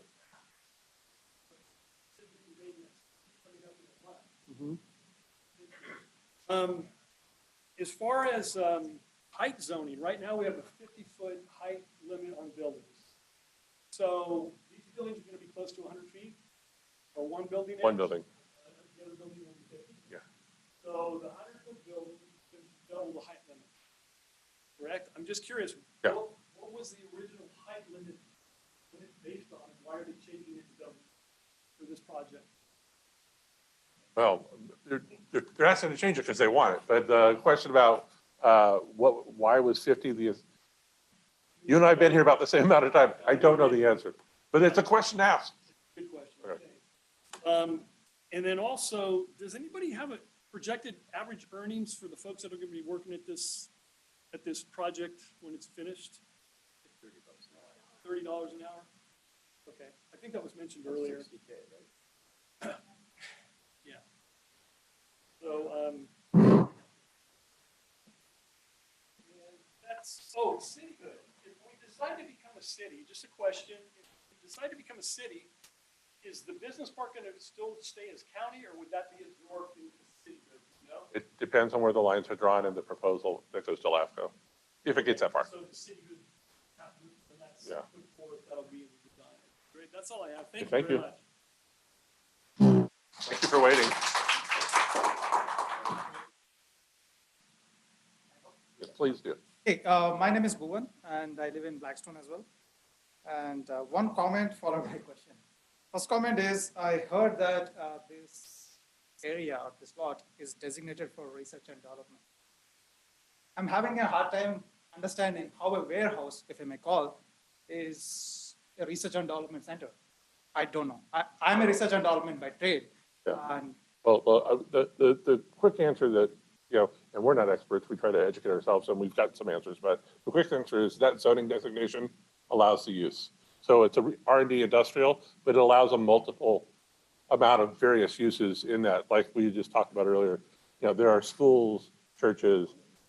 So, but specifically for that zoning, warehousing, distribution, light manufacturing is all included as an approved use. okay, and a second question is, or second comment is, we are saying 26,000 cars or vehicles, right? 26.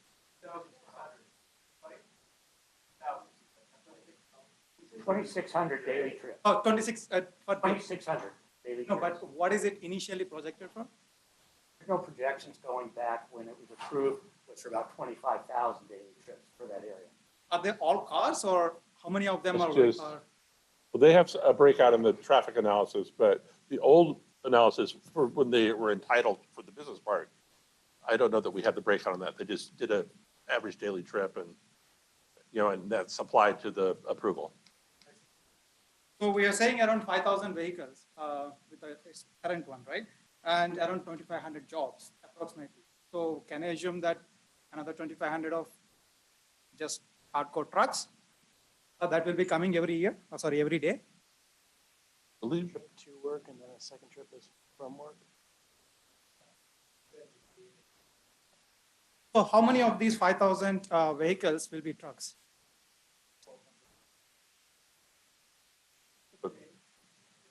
1,200?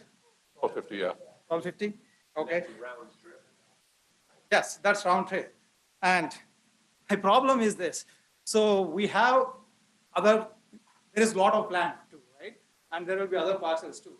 And we have lateral exit, which is one lane. How can 1,200 trucks in a day can clog into one single lane and enter?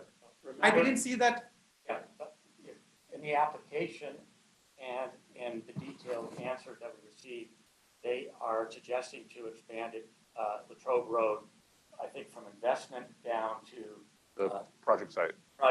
area to 2 lanes in each direction, plus a middle turn lane into the parking lot where the employees would be going in. I'm sorry for interrupting, but I'm not talking about the lateral road. I'm talking about the exit. Oh, the highway. Yes, from the highway to from the highway onto the lateral. Okay. It's a single lane, and Yes. there is a big hill which is Blue Cross Blue Shield. I guess, One right? of the mitigation factors that's presented in the traffic study is to address that issue, is there will be some restriping and additional lanes put in on 50. And the details are in the traffic study. I didn't see specifically from the eastbound or westbound. Yeah, they are saying that we will expand under the bridge or under the US 50, but that doesn't help. That doesn't answer how exits are going to enter and exit onto the highway or freeway, if I may. Right? I didn't see that in the traffic study. And it's really hard for me to understand that 1,200 trucks a day is going through a single lane. And there will be place for us.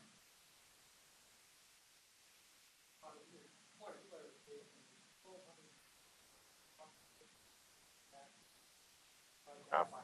Okay. So yeah, so half, but still. Sure. Yeah. The trips would access the 50.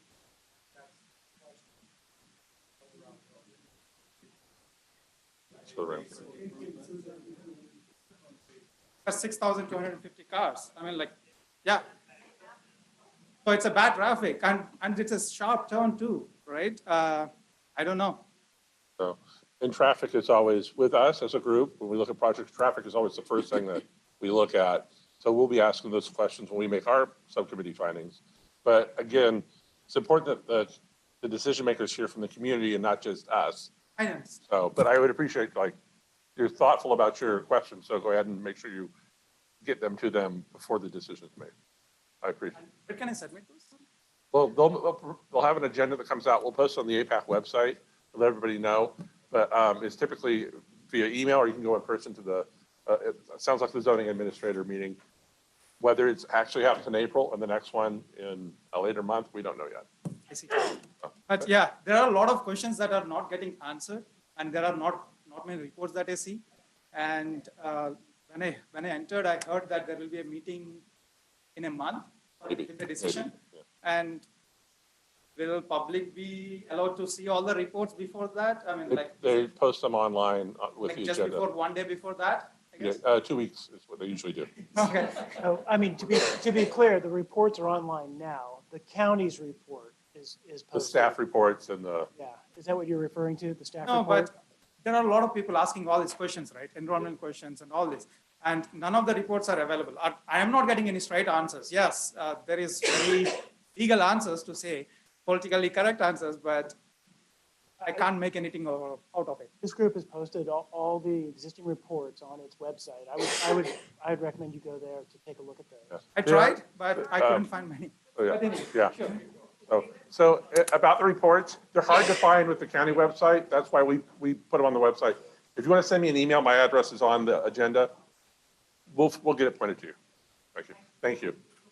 Hi, my name is Richard Perrin. I live in Blackstone. Obviously, We're all fans, Richard. I So. guess, yeah. Obviously, this is a hot topic, and it's a good thing we're doing it in a fire station in case we have a little combustion. But so on the traffic study, I guess the question I would have is, you just mentioned that it was 1,200, and then you said you cut it in half. So is it 600 in, 600 out, or is it 1,200 in, 1,200 out? 1,200 out, okay. And then when was Latrobe Road built, right? We're putting 1,200 big rigs on a road that's probably 35 years old, 40 years old, right? It's already broken down, and I've basically been a wheel coming here from my house because the road's so bad with potholes. So something to consider that we're not dealing with that. Emergency services study, is there anything done with that on how long it'll take for emergency services to get to anybody in Blackstone? With I the don't, increased traffic. I know the fire department provided input to the TAC meeting, which is a meeting among agencies and county staff, special districts where they supply their concerns and define, hey, listen, it says this, we need that. So, but it's for those special districts and for those agencies to attend.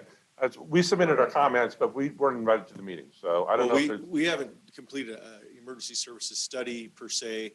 However, knowing the routes that we're taking, we have traffic controlling emitters on all of our apparatuses change lights to green as we approach them.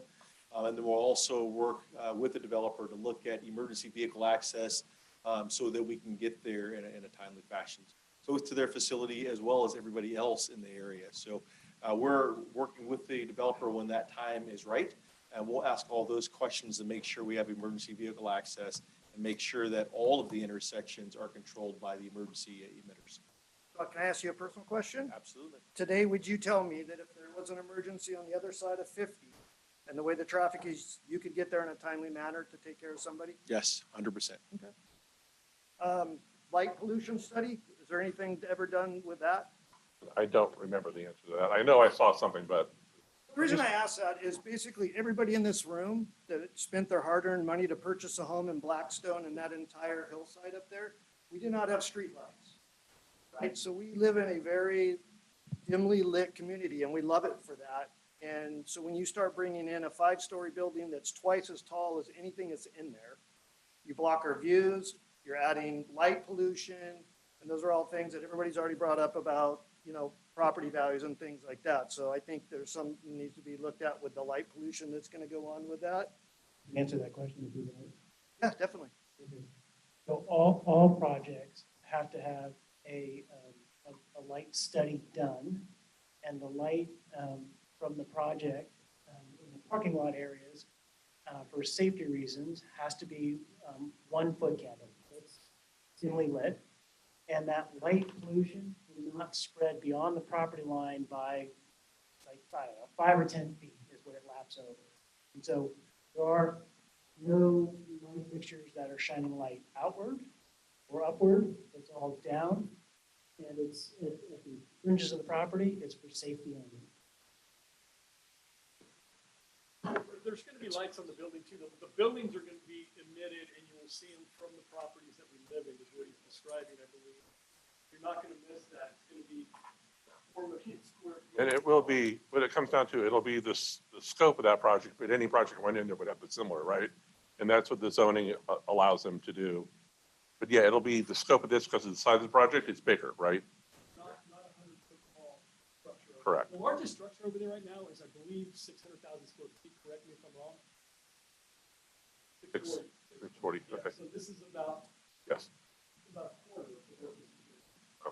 And then finally, one of the things is, and probably anybody that lives on that hillside can tell, understand, is we live in an amphitheater. Anything that happens on Latrobe is magnified and the sound travels up that hill. There's a gentleman, and someday I'm gonna find the guy, that leaves at 6:45 on his motorcycle. And I know everybody hear that SOB going down Latrobe.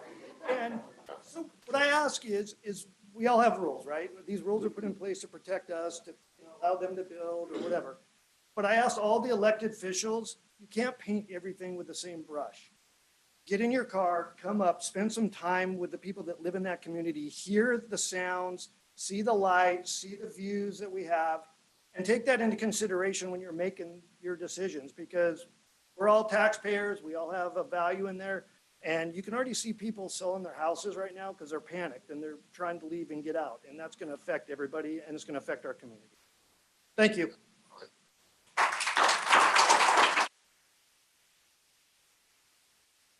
Good evening. My name is Steve Ferry. I've been a resident here for 23 years. I moved into Serrano back in 2000. Moved to Heritage 3 years ago. I have heard most of the problems tonight, and I'm here to just tell you what I think the only solutions we have are. And I'm going to read them off so I don't screw it up. And offhand, before I do that, though, I want to thank John and Tim. These guys don't get paid for this. What? I bounced your check the last time. I'll do it again. It's a two-way street. Only guy getting a check around here is the fire chief over here, and what a great job he's done. Thank you for donating the. But what is the one issue that we can deal with, and that's going to have to be dealt with by our supervisors, and that's deciding not to allow the 50-foot limit to be moved away. You're just going to have to vote that way. Does that mean the other 3 supervisors will vote that way? And the question is, they're in Lake Tahoe, Placerville, out in Georgetown, and all that kind of stuff. Shingle Springs, they're not here, although Lori Parlin has a very small piece of El Dorado Hills. But they do not have a reason to vote against because they're looking for the money. I'm going to get to the money in just a second. If we're going to do this, if it happened to get approved, we cannot use Latrobe Road as the ingress-egress road. We have to develop a highway coming out at Wetzel-Oviatt, going due west from Latrobe Road out to the county line, past the county line into Sacramento County, turning north, going up to White Rock Road and hooking into Empire Ranch and their intersection that's going to be put in over the next couple of years. That is the only solution to the traffic. The traffic, and living down there right now, I have to drive in and go across that traffic at the intersection, which was designed and paid for by the county, and it makes you wish we were a city at that time. I should have voted for cityhood, John. I really should have. I was against cityhood, and now I started the cityhood effort. So anybody wants to talk about it, do that later. But there's a statistical error in here that I just can't get over. And somebody's going to have to tell you what it is. But, I'm not even going to go through that scenario. But the statistical error is this. We're going to get tax revenue according to this screen that was put up here, and this gentleman here put it up there, and said we're going to get tax revenue of $3,600,000 to $13,100,000. I find that spread to be unbelievable. In other words, if the spread were a couple of $3 million because there's something in the economy moving it, But if this is about, we're going to have a depression, and then we're going to have a, forgive the term, a Trump economy, you know, what's it going to be? If that's what this is based on, then that's the wrong basis. And so we need to know what the real revenue to the county is. And when the revenue to the county is considered, that's when the other three members of the board are going to look at it and say, in Tahoe, we need the money. We got to fix some roofs. We got to do this and do that. That's our fight here. And I don't know how to fix that. But I can tell you that we have two supervisors here who are concerned about us. I think, and you know, they've devoted their lives to the people that are here. So thank you very much for your time. I appreciate it. And those are your solutions. Thanks, Steve. You come on up, but right before you, so we're gonna this has got to be the end right here with these three. We have one more person online, so we got to make it happen. Thank you for waiting. My name is Ilona Dietz. I live in Blackstone. Oh, Ilona Dietz, we live in Blackstone.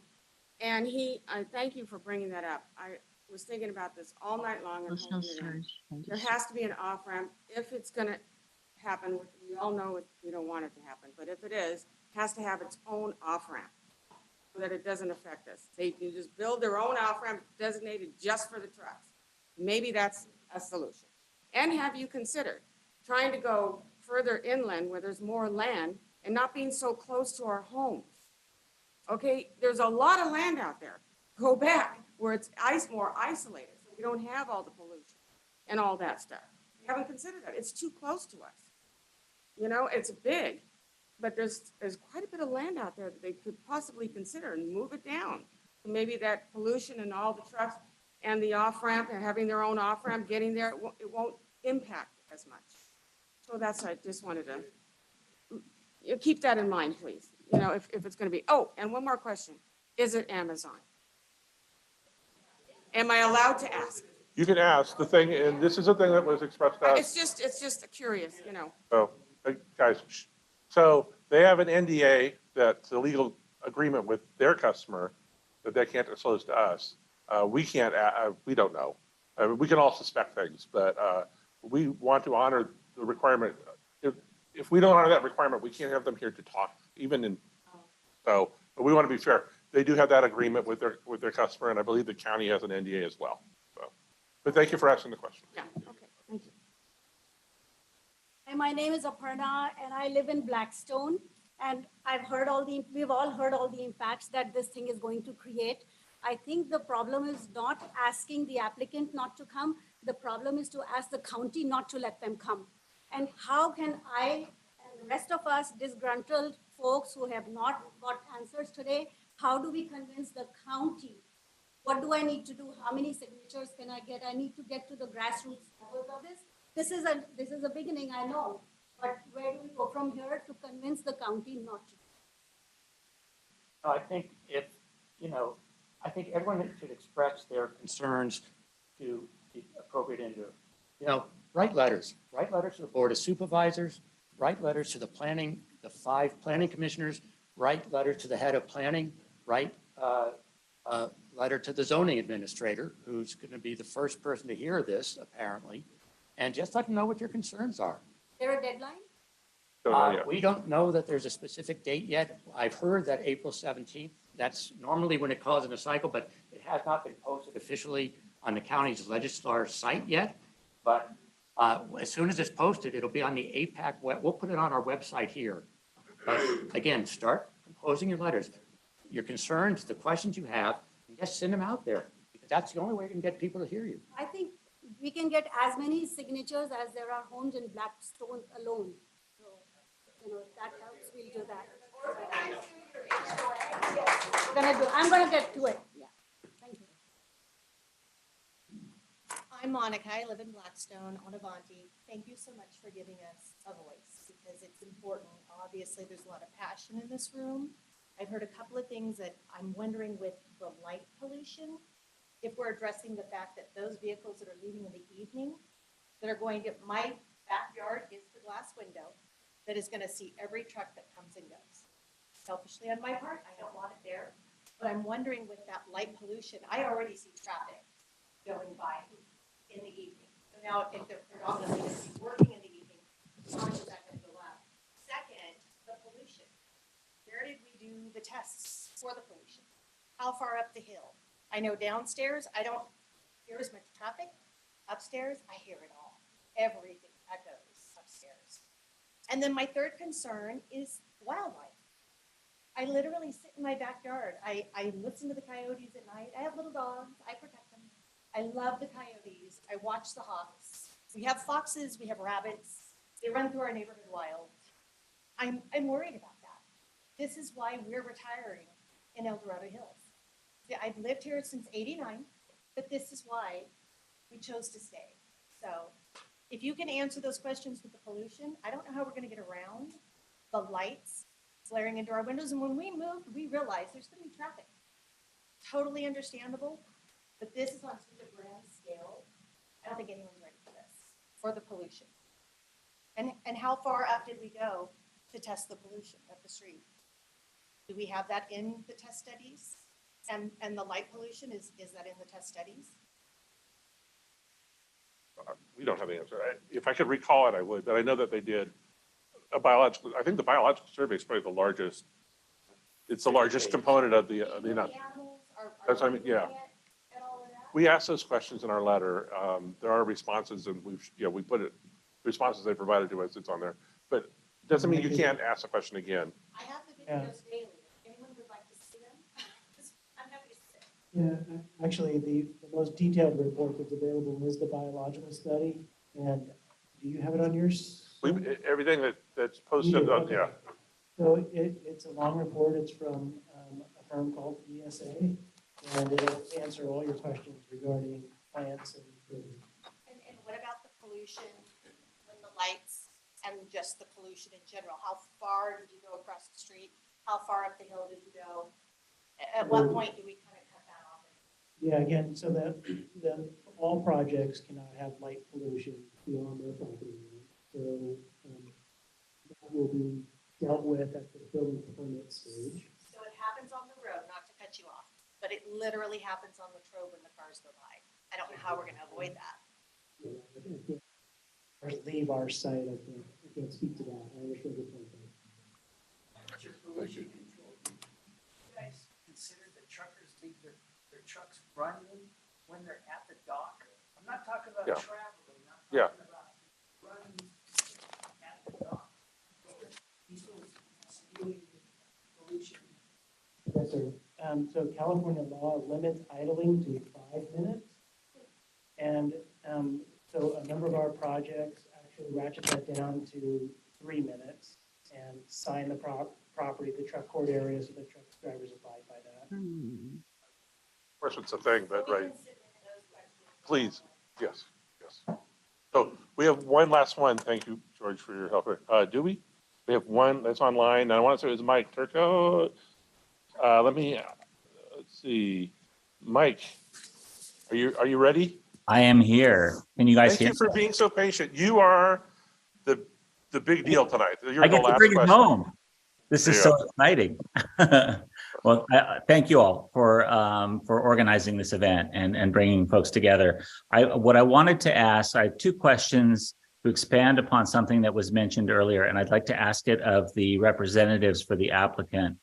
A comment was made that for a project of this magnitude, which is sort of rumored to be the 2nd largest distribution center in the United States, that no other sites in this country were considered other than this site in El Dorado Hills. Is that true? And if that's true, why was El Dorado Hills chosen for this project? Okay, can you hear me? Yes, I can. Thank you. So this is not the largest project in the United States. It's Not the largest. I think second, I've heard, is second largest, perhaps. Certainly within the top 2 or 3. Those are both incorrect statements. So we are developing a project in Arizona right now that will total 14 million square feet. There's a project in Southern California that totals 30 million square feet.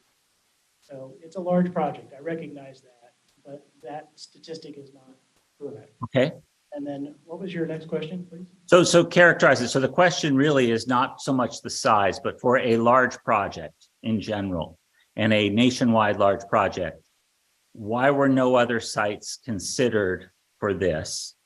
And beyond that, why was El Dorado Hills chosen specifically? Well, the Sacramento metropolitan area was the focus of the client's search. And this was the only site that fit the parameters of their building requirements. And what are those parameters? Because given Sacramento metropolitan area, there's a lot more proximity to infrastructure, highways. You know, you think about areas out by the airport, for example, where there's already large distribution type centers and things. There's obviously a lot that can be done. So why up here in this community? It's the zoning of the property, the size of the property, and the surrounding labor pool. Yeah, but your labor pool is not pulled from this area. Is that correct? I mean, if we start to sort of triangulate and put together the other comments that have been made tonight, right? The labor pool is not indicative of the residents of this area. I don't think that's a true statement. I think that requires a little more factual research. Mm-hmm. Okay, well, I'll leave it there because I know you want to wrap for the evening. I just think there's a lot of questions left to be answered here. So, so I want to thank everybody right now. Obviously, we're not going to get all our questions answered. The point of this meeting for us was as a volunteer group, we wanted to hear the questions, provide the opportunity for you to raise concerns or ask questions to see if they can be answered. If you're not satisfied, you're not satisfied. You might get an answer that you don't like, but it's still the answer. But I would encourage you, as Tim mentioned, feedback's an important part of this process. So when it does come to a scheduled public hearing, either be there in person or provide your comments. You can provide them in advance and you can provide multiple comments. So I would encourage everyone to do that and whatever other methodologies you want to use to get your neighbors together and ask questions and provide those comments and that feedback. It's important. That's the reason why we do this. Oh, okay. So that. If it was Sacramento County, then why the hell are you up? And we'll do it again next month, by the way, too. So if you want to go for that, but we do have 2 more items on our agenda. I want to thank the applicants for being here in person and everybody who's running out the door right now. But okay, so I'm going to go ahead and we got 2 things. I'll just do this real quick. I think it's important. Hey, hey. I'll get a microphone. Do I wait for the room to clear? I would. Yeah. Okay. Okay. You're not gonna wait? Okay. Okay. Well, I'm gonna do this for the people who are online. Might as well spend the night. See you tomorrow. Okay. See you tomorrow. Okay. For the people who are still listening, we have a circulation and traffic. I'm going to get it out. Okay. I wrote this thing down. No, it's still, we have 2 items to address real quick. So for our transportation and circulation subcommittee, our first meeting of those volunteers is tomorrow. It's only for the volunteers and for the officers of APAC, where they're going to explore transportation and traffic impacts in El Dorado Hills. So we have a standing subcommittee for that. We have a lot of volunteers, and Jeff Lewis is going to be our subcommittee chair. And I'm trying to get through the rest of this. So we have our final update is the Sienna Ridge Quick Quack Car Wash, and that's proposed along Bass Lake Road. There's a TAC meeting pending for that. We submitted comments. Those comments focus solely on the noise of the project impact. When they had that meeting, they have our comments. I know that residents there are very concerned about what the noise levels will be from that project. So that literally, as I'm going to jump through this, and here's just a map of the site that shows you it's behind the Safeway, but it's within 130 to 150 feet of existing homes. So, and it's a pretty noisy project, as we talked about tonight. So with that, if you have public questions that you want to ask in advance for our meetings, send them in the Monday before our meeting to the edhapac.comment@gmail.com email address, and we'll try to get those in. Our next meeting is planned for April 19th, back in this building. And with that, we're adjourned.